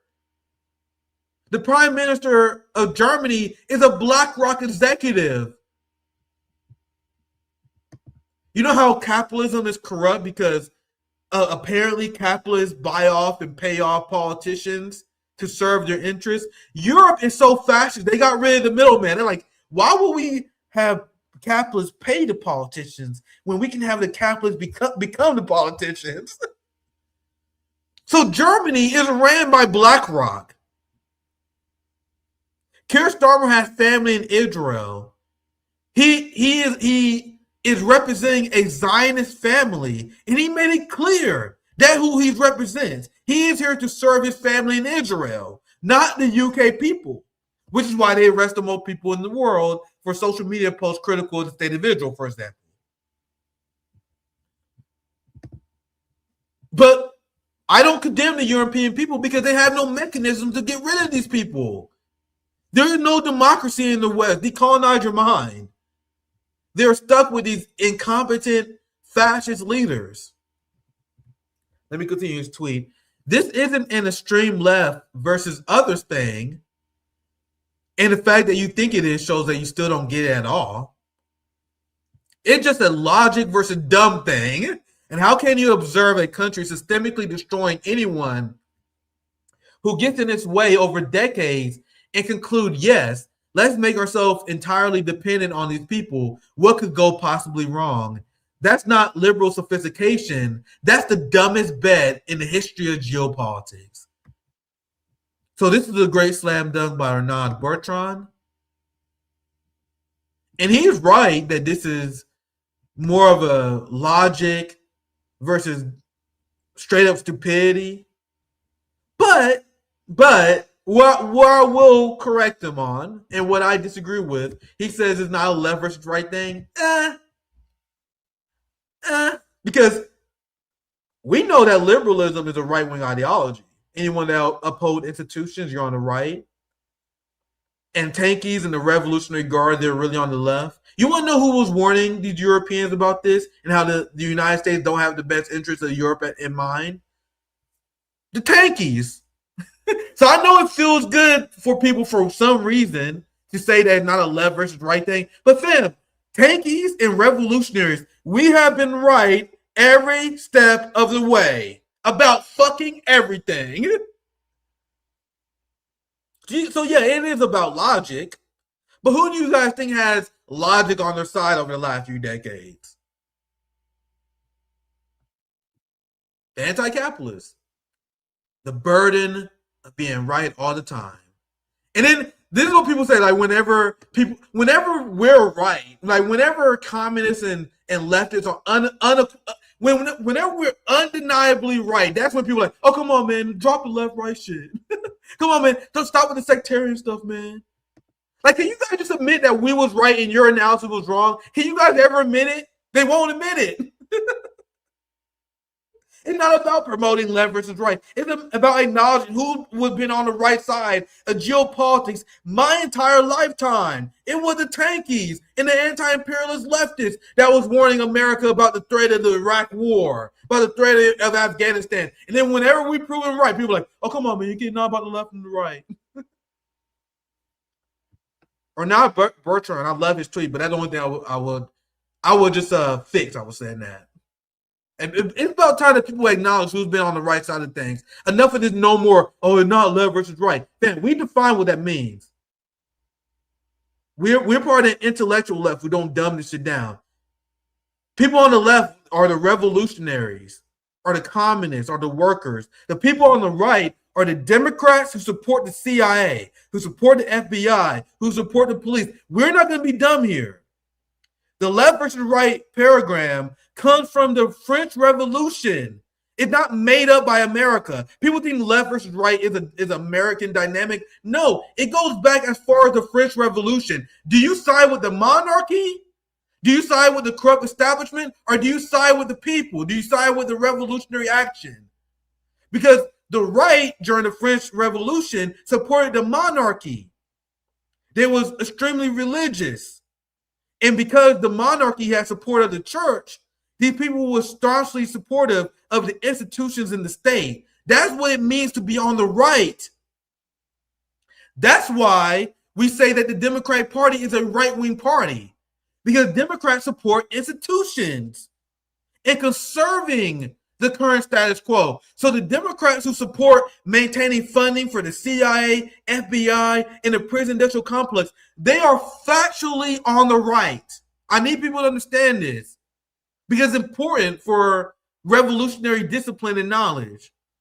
The people on the left, historically, in the French Revolution, they're the ones who want social revolution or reforms. Like, even reformists, like people to my right can be considered leftist, whether we like. But if you're calling for reforms, you're on the left. If you're calling for revolutionary reforms, you're on the left. So that's why I have fun with like my libertarian brothers and sisters. They're like, yeah, we need to take down the Zionist structure. I'm like, bro, you understand, whether you know it or not, you are on the left in this moment. If you're calling for the downfall of the Zionist regime, that is de facto a left position. You're just not comfortable calling yourself a leftist.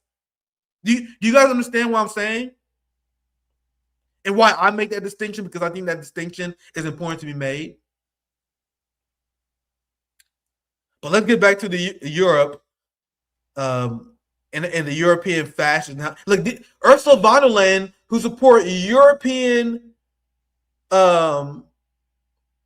the European status quo, they support the institutions that prop up the United States empire. That's why it's factual to say that Europe is a far-right continent, that their leaders are extremely far-right. So Ursula von der Leyen, Keir Starmer, they all are supporting Donald Trump's war against Iran and blaming only Iran. Look, she said, we discussed the situation with Keir Starmer in the Middle East and the Straits of Hormuz. Iran's actions are putting global economic stability at risk. So not the United States and Israel for starting this war, not them for bombing school children in Iran, not them for engaging in genocide in Gaza, not Israel for invading Lebanon using white phosphorus and trying to create a new Nakba in Lebanon. It's not them that's doing that. It's not them that's fault. They blaming Iran for global instability. So that's why these European institutionalists are now they are disheartened because they see these people that they valued. They look at these people that they viewed as leaders, as upholding democracy, and they see how fast they flip the switch whenever there is a fascist Republican in charge. Ursula von der Nazi, as I like to call her, and Kaja Kallas and Mark Rutte completely exposed European politics. And people have been calling them out. Like, these are people who are European leader. They have European Union flags. Like, I'm not showing you guys, other than or not, I'm not showing you guys any radical anti-imperialist voice here. These are people. He's a democracy fellow at Harvard. What the fuck? And he's going after Ursula von der Nazi. Iran's actions are putting global economic stability at risk, just said von der Leyen. Not the United States, not Israel, but Iran. On whose behalf is von der Leyen speaking? No EU member state, not even Germany, frames this crisis as Iran's alone. Well, I got corrected on that. Friedrich Merz repeated the bullshit. But I get what you're saying, bro. No EU member state, not even Germany, frames this crisis as Iran's alone. That's not a European position. And it makes even less sense when Italy and Spain have denied U.S. forces access to their bases. And most EU governments openly oppose this war. She's trying to save the transatlantic relationship, but there may be nothing left to save. I don't know if I'm misreading this guy, but this is clearly not a far leftist. He's a democracy fellow at Harvard, bro, with a European Union flag. And you guys see how even they are tired? Because Donald Trump is starting to radicalize them in a way. And they're like, man, we don't want to be part of the Donald Trump empire. Once again, they're not They're not peaceniks. They're not peace lovers. They're okay with the Anthony Blinken, Joe Biden world order where they pretend to care about human rights. But you guys see how the Republicans break these people? This is why the Republicans are the least effective evil. This is why revolutionary we salivate at people like Donald Trump exposing the reality of the United States empire.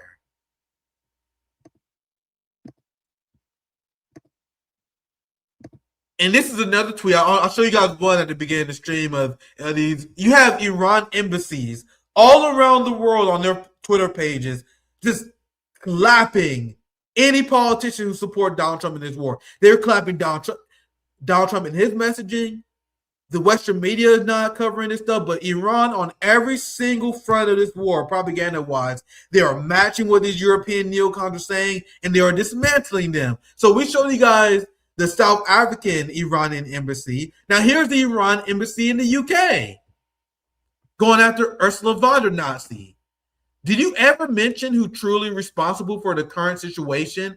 Why do you keep ignoring the crimes of the United States and Israeli regime while the whole world is raising its voice? Look, European taxpayers are paying the price for these actions. Your duty is to put Europe's interests first, not Israel's. Remember, it was Ursula von der Leyen that said it's Europe that has the values of the Talmud. So it's clear who interests you really care about. Like, bro, what was she thinking when she said this? Like, if you gotta think, you think she gives a fuck about you, fam? Europe is the values of the Talmud. Yikes. The Jewish sense of personal responsibility, of justice, and of solidarity. Europe is the values of the Talmud. Yikes. Yikes. Yikes. Yikes. Yikes. Now do you guys see why I'm unapologetically rooting for our brothers and sisters in Russia to defeat these fucking European fascists and Nazis? Because as she said, they had the value of the Talmud. That's Europe. So I think we can end the segment on that. How do you guys think I did? Was my performance pretty well? I was getting kind of tired, I'll be honest. I'm getting kind of tired. I did 2 hours on Monday, Wednesday. I was on the podcast yesterday too. I did my friend Wakyu. He's from Taiwan. I did a 90-minute show with my friend who's from Taiwan. He was teaching me all about Taiwanese history. I'm definitely gonna bring him on the show. I'm gonna give a shout out to this guy. I did his show on Thursday. I have no idea when it's gonna be released. Wakyu. I'm sorry, brother. I know I fucking butchered your name. I'm not that cultured. This guy right here, I was on his show. We're gonna bring him on the show. He's an expert at Taiwanese history. I learned so much. Like, it was literally me being like 90 minutes learning about the history of Taiwan, dismantling the talking points of the minority Taiwanese separatists. So I'm gonna bring this guy on. I did a show with him on Thursday. So I've been doing a lot of work between this and Hotspot. Hotspot takes a bit of effort. Doing shows with my friends. Multiple 2-hour streams this week. I'm a bit tired. But despite that, we have a banger week for you guys next week. Rathbone is back on YouTube, so I'm sure that Nick and Rathbone is back on Wednesday. I'm also having my friend Jimmy Dore. He's coming back on Thursday. So we have a big show with my friend Jimmy on Thursday. And then we have our Midwestern marks, ACP homies, Eddie Liger, Noah. They come in back on Friday, so we're going to have a triple header for full banger next week. We got Rathbone, Jimmy, Midwestern Marks join us next week. So we got a lot of great content. Zoya's love, Zoya's life. Where you at, my friend? Let's close out this show. What's spot, my friend? Let's do it. Let's wrap the week up. You can take from here. I need a break. I'm tired. Like, hopefully I did a good job with that last segment because I was tired. Like, it's not easy writing for 90 minutes, but I did my research. I hope I did well. As always, Nick. All right, thank you, my friend. I'll be back. I'm gonna chill here for a bit. I'm gonna rest. I'll let you close us out here, Zoe. I might chime in if if I have any thoughts. But Zoya, please close us out. I appreciate you guys for watching. I hope you guys enjoyed the long therapy sessions, as we've been calling them. Zoya's love, Zoya's life. Top her 10100. Everett Naval Base is empty as fuck. That is disturbing. Roswell Gray, ground invasion is a certainty. We shall see. The rise on those sordid. Military and strippers both sell their bodies to survive in capitalism. Ain't that true? We're all selling ourselves to the system. Ashkan Hamadi. Hey, y'all, go AWOL. Yes, going AWOL. Let's have a going AWOL movement. Ambrose West. Guerrilla warfare with an opponent who knows the mountain territory. Yeah, doesn't sound like a good idea, and yet here we are. Casey McCoy. Dude, military recruiters are all over our high schools right now. Yeah, it's straight up predatory behavior. They're just targeting poor children. Uncivil unrest. If they sad now, wait till they come back with PTSD. The ones that make it back. Yeah. So if you're in the army, think twice. You don't want to come back in a body bag for these Epstein predators. Christians, CZ 8 ounce. Where's Baron Trump? LOL. Yeah, why don't we have the people that start the wars enlist their children first? Kawaii Cowboy. College tuition cost an arm and a leg, one way or another. Oh. We don't mind the dark humor here. Michael Moya, hit the like button. Yes, listen to Michael. This channel is heavily suppressed, so please always like, share, subscribe. Ashkan Hamadi, this motherfucker spent millions on lobster. Yeah, talking about Pete Hegseth. He did. That's our money. That's our healthcare money. Top her, DUI hire Pete Hegseth. Yeah, he's definitely a DUI hire. That seems to be the MAGA program. People unite. Palantir dude actually said they want to get rid of women. I kid you not. Google it. Scary times ahead of us. These genocidal monsters have way too much power. Robin, good to see you. It's been a while. They are some evil mofos, man. These fucking billionaires, Bill Gates pushing digital ID. Yeah, they're definitely rolling out technocracy in real time. We have to. Yeah, great to see Robin back in the chat. Yeah, I love seeing the old school homies. Yeah, we slowly getting our audience back. We almost at 10K. We're suppressed like a motherfucker, but our message is getting out there, guys. It's seriously getting out there. So I appreciate all the support. Make sure you share and help the community grow. Because our channel, we're picking up. But go ahead, Zoya. Go ahead. John Kemper, another old school audience member. It's easy to go AWOL. And yeah, by the way, there are veteran organizations that will help you go AWOL. So if you're sitting there and shitting your pants and you don't want to kill innocent civilians, hit up these organizations. They will help you get out of the military.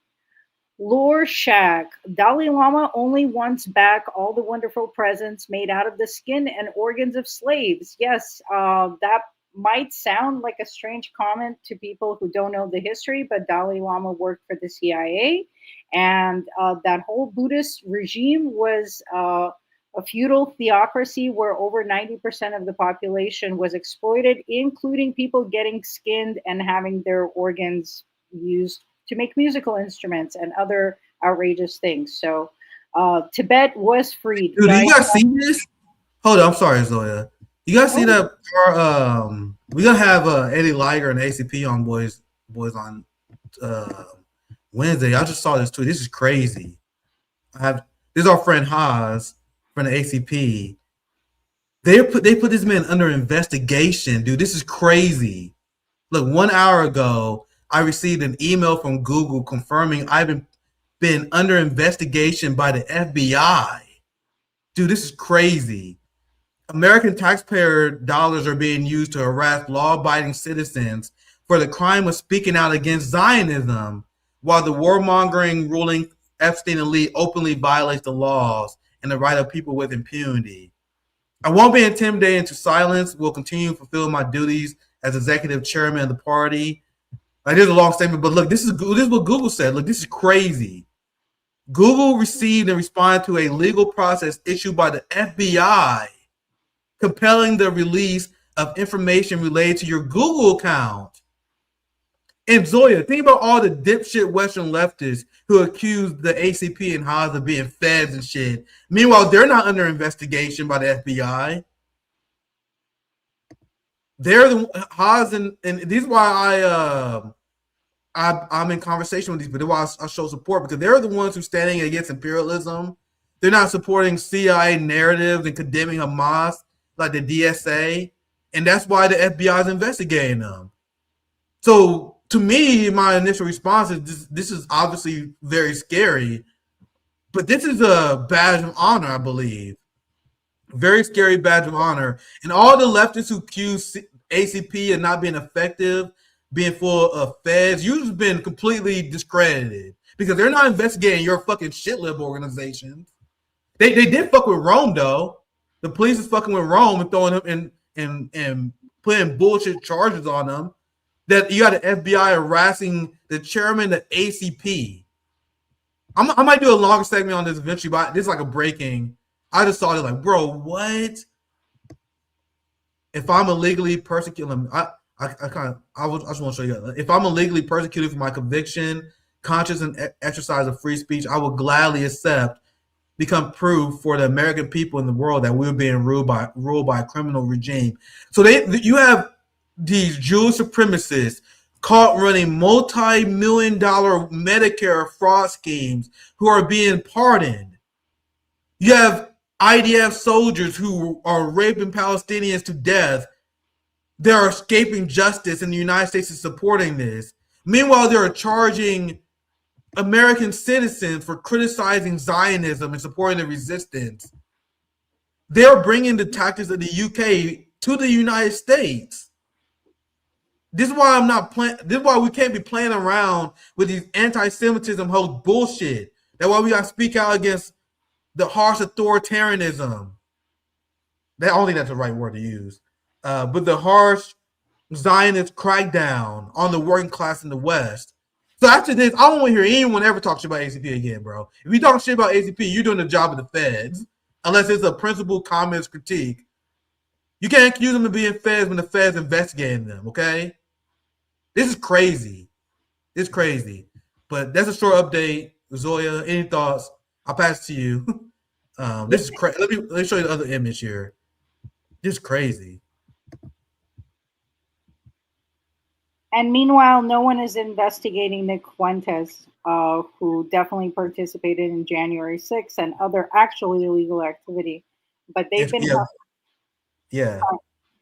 they've been harassing Haas for a really long time. Every time he flew to Lebanon, his home country, or went anywhere abroad, they always stopped him at the airport, took his devices, printed out his tweets.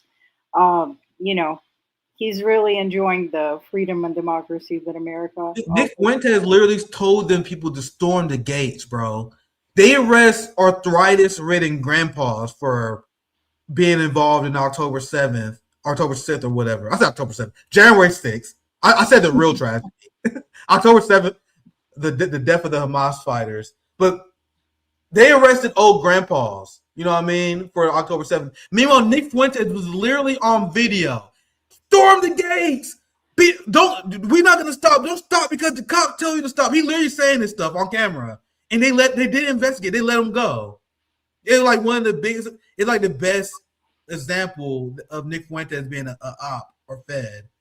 But anyway, I think we gotta show solidarity with all our comrades and anyone on the left who's trying to engage in high school drama. Oh, fuck the ACP. We shouldn't be talking to ACP. You need to go fuck yourself in this moment. In a moment where the Zionist ruling class is engaging in genocide, investigating our brothers and sisters in the UK, arresting doctors, investigating Americans. Now is not the time for your petty ass, left infighting Twitter beefs, okay? And I'm done with that shit.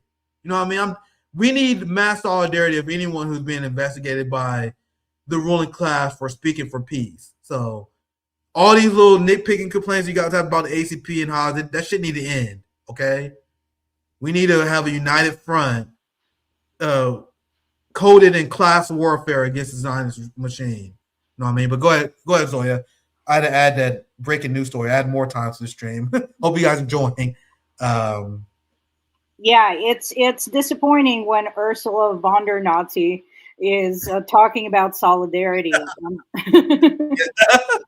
Bro, the working class, we need solidarity with each other the same way the ruling class, the Epstein class, has solidarity with each other. And it's crazy that we don't, man.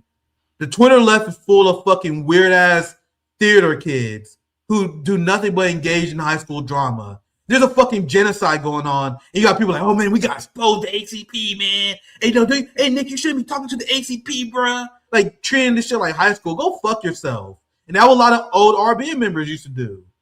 Treat it like, oh, you can't talk to this person. No, we need a unified front against the Zionist regime. And I want to work with people in the ACP. I have Bush Ware coming on in a few weeks, despite disagreements that we have. I support Jill Stein and the anti-genocide coalition and the Green Party. I support Shama Sawant and the peace movement that they're building in Seattle. I support elements of the PSL. We need a unified front. Enough of weird theater kids trying to turn the left into a high school space. You know what I mean? So solidarity with Haas. This is crazy. Because it's only a matter of time before we're next. You know what I mean? Time for the working class to support the working class. Differences aside. Yeah. We have another super chat. Spruce Wayne, also good to see you. Thank you for the $10. The Levant will be the first territory to be openly traded as an asset portfolio. All countries in the Western sphere will follow. You'll be under new management like your job building gets bought. It's true. Lots of shout-outs for Chanda. I know, some of us have never met each other in person, but we've been in this space for so many years, and we can speak with each other so openly that sometimes it feels like we're closer to each other than some people in our lives. So just always remember that our loved ones and time with them is never forever. We all have our time, so appreciate the people that you have in your lives while you have them in your lives. Lore Shack, Yellow Blue, you are going to read a really stupid tweet. Yeah, it's really useful how people keep putting Ukrainian flags on these accounts whose opinions you should never listen to. It's like a warning. If you see that Ukraine flag, just ignore everything you're going to read past that point. IB Denmark. Hi, Chad and Nick. Rathbone sent me. Thank you to Rathbone. I'm so glad he got his YouTube channel back. Yeah, Rathbone's the homie, man. Rathbone's the homie. You guys know we're suppressed. And he's been doing fantastic on YouTube, and he's been helping us out a lot. And it's great to have allies in this space like Rathbone. So big shout out to him. I'm glad he's back. He does great work. We're going to be back with another stream on Wednesday. I love streaming that dude. RKM, Anna speaks the truth on Israel. So Anna Kasparian from TYT started speaking truth on Israel when it became not feasible to deny what Israel is doing and the genocide. Until then, Anna was playing her shit-lib games and vote blue no matter who. And now that it is so, the opposition to Israel and the genocide is so mainstream, all of these personalities are stepping up to denounce what's happening in the most liberal way possible. And then they denounce the people that are actually opposing imperialism. So these people will say the most obvious things just to gain credibility and then throw the resistance under the bus. Yeah, Anna need to apologize for what she said about Hamas. I mean, she also spread the mass rape hoax lie. TYT did. She still have a lot of makeup to do, and there's a reason why she pushed to you guys. I'm not saying she don't go on fire rants about Palestine. I would be dishonest if I said that. She goes on great rants, but there's a reason why she's allowed on the first place. She's allowed on CNN. She gets the invite from Piers Morgan because she condemned Hamas. there's a reason why you won't see me on those outlets doing the same thing that she does, because I uncritically, unapologetically support the resistance, which is the principled anti-Zionist position. I do think it's weird that I do think it's interesting that she unblocked me recently, though.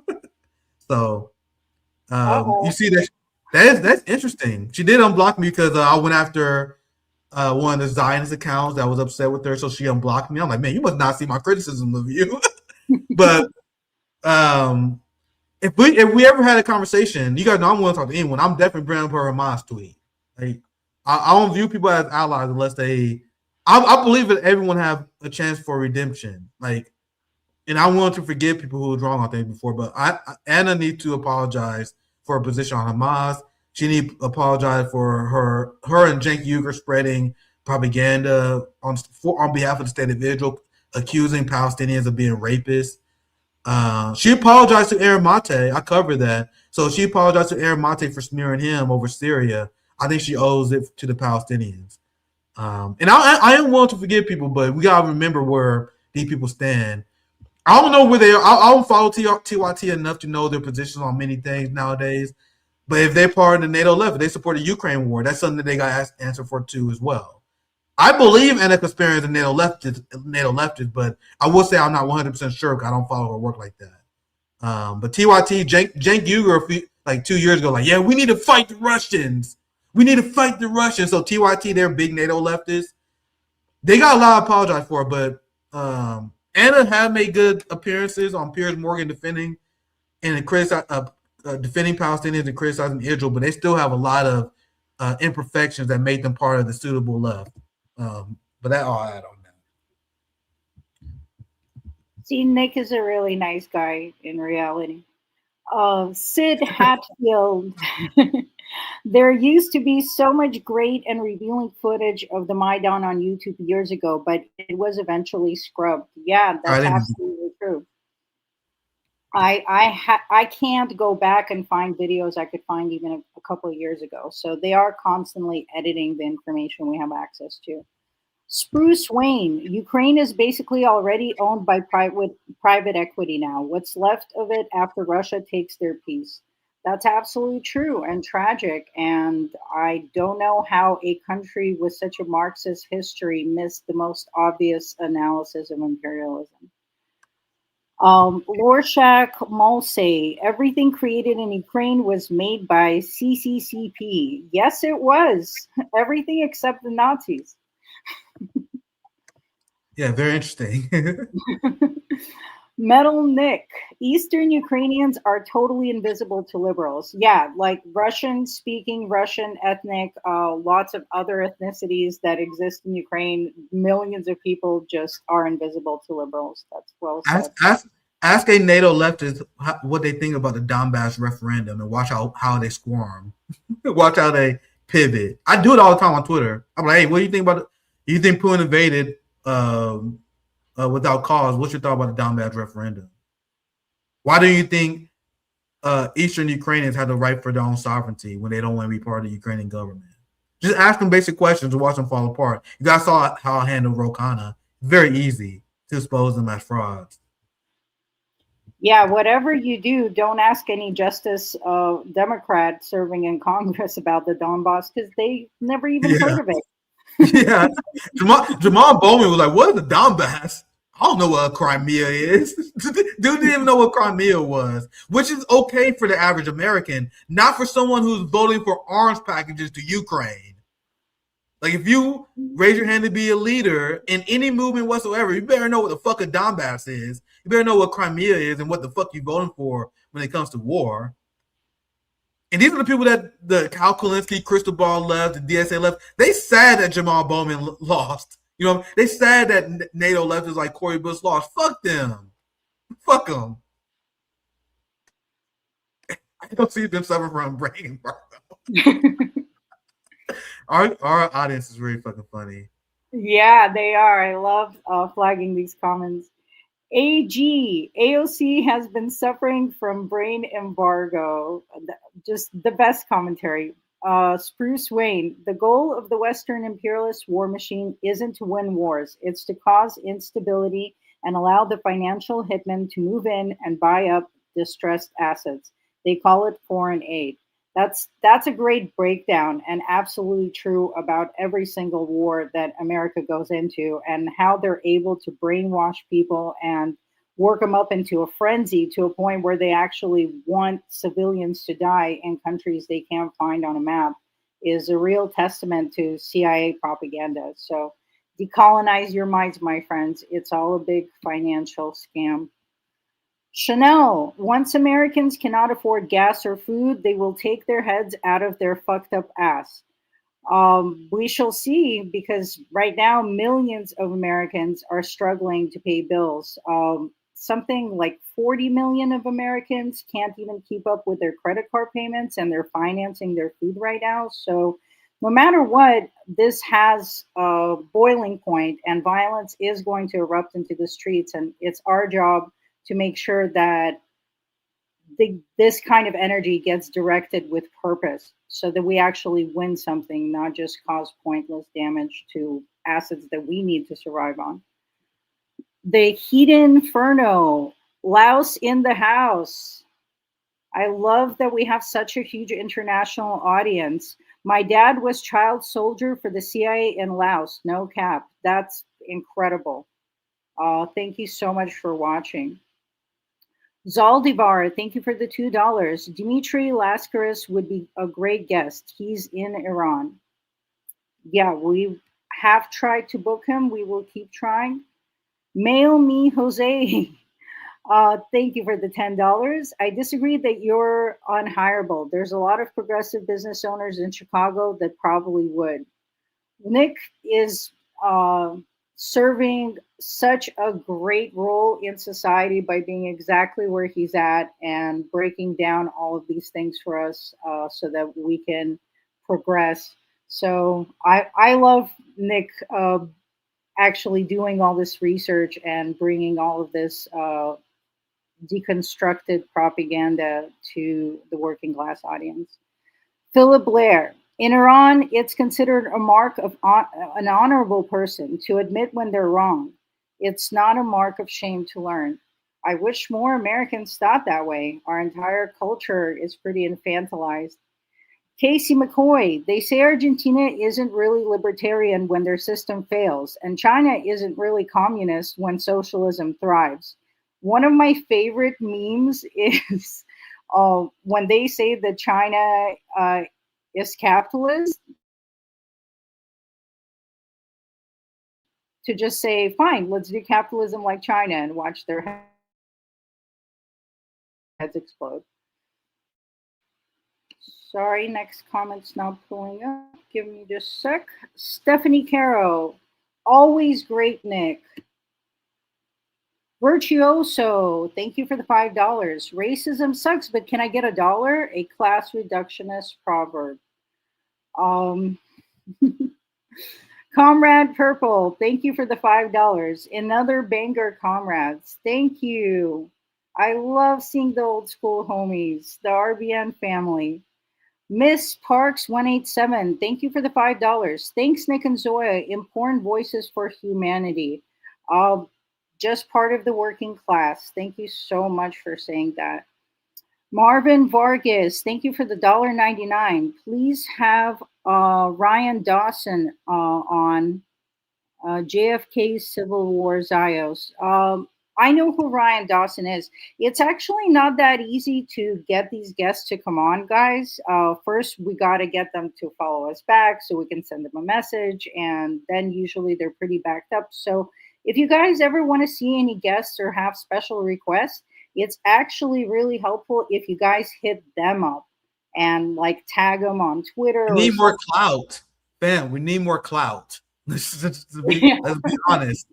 Like, these people go on our shows and we have like thousands of views. Like some other YouTube streamers, they would do it, but a lot of these motherfuckers, they're not trying to prop up a anti-imperialist channel that they view to be beneath them. So that's why we need you guys to spread the word, share our streams, make us have an impact. Like, until we get more clout, we're not gonna get these guests. That's why you guys got to put respect on names of people like Jimmy, man. Like, Jimmy propped me up share my work, been on our show when we only had a few thousand subscribers. You know what I mean? Everyone you see on our show, like when I had Glenn Greenwald, I was on Glenn Greenwald's show. These are the people like, I don't really care about how much clout you got. I like your message. But there are a lot of people out there, a lot of people that you guys like. I'm not going to say some names, but there are a lot of people who refuse to go on this show because they don't think I'm big enough. There's a lot of that celebrity shit, you know what I mean? So until we get enough clout, we're not going to get a lot of these people, man. So we need to continue to grow this community. That would it will really take. We got to put ourselves in a position where they can't ignore us. You know what I mean? There are people, like, whether we like him or not, Hassan Piker has so many people that watch him. That's why they have to talk about it. The Democratic Party has to talk about Hassan Piker because he has so much fucking clout. You know? We gotta develop clout to the point where they can't ignore us. We need to develop clout to the point where the New York Times is writing hit pieces about me, but we're not there yet. We still got a lot to go, and I work hard. I work a few hours on Hotspot a day. I do a ton of research on my streams. I read around 8 to 10 articles every day at least, just to try and make myself as good as a commentator to justify the clout that we need to get these people on, to get the attention that we need. So continue to share and continue to grow, and we'll be able to get more of these guests on. And the guests that you guys see on the show, the people that you guys see come on are the people who don't give a fuck about all that kind of stuff. But there are a lot of people, you guys be surprised, who don't want to be seen on a smaller channel. That's just the reality of it. Yeah, and huge shout out to the people that do come on, like Jody Barr. We have a really, really huge community that's located I love Jody. Yeah. I love she's a true sister. I love her. And we just had Momoto on. We'll have Dr. CBS back at some point in time. We have Wester Marks coming back. We had Jason Smith on. We had Alex McKay from the Lenin Marxist Institute. You guys just got to browse the library. I swear there's like years of content and interviews that you guys requested, and they happened, but you missed them. So it's a great library of guests. Yeah. For now, I'm so grateful to all the people that do give us their time. They get nothing out of it. They just show up because they love RBN. They love the messaging. They agree. They love to also spread anti-imperialist rhetoric, and they come on for the love of the game and for the love of talking to you guys, because this is all about you. We wouldn't have a show if it wasn't for you guys. And on that note, please make sure that you're subscribed to the Patreon at Socialist MMA. The Patreon is just what helps keep the lights on, and we appreciate you guys supporting the work, the research, all the time, effort, and energy. And as always, enjoy your weekend, organize in your community. Remember that every single thing that you do, from just smiling to someone, checking in on a friend, anything that you can do, that you do, absolutely matters. Thank you so much for watching, and we will see you guys on Monday.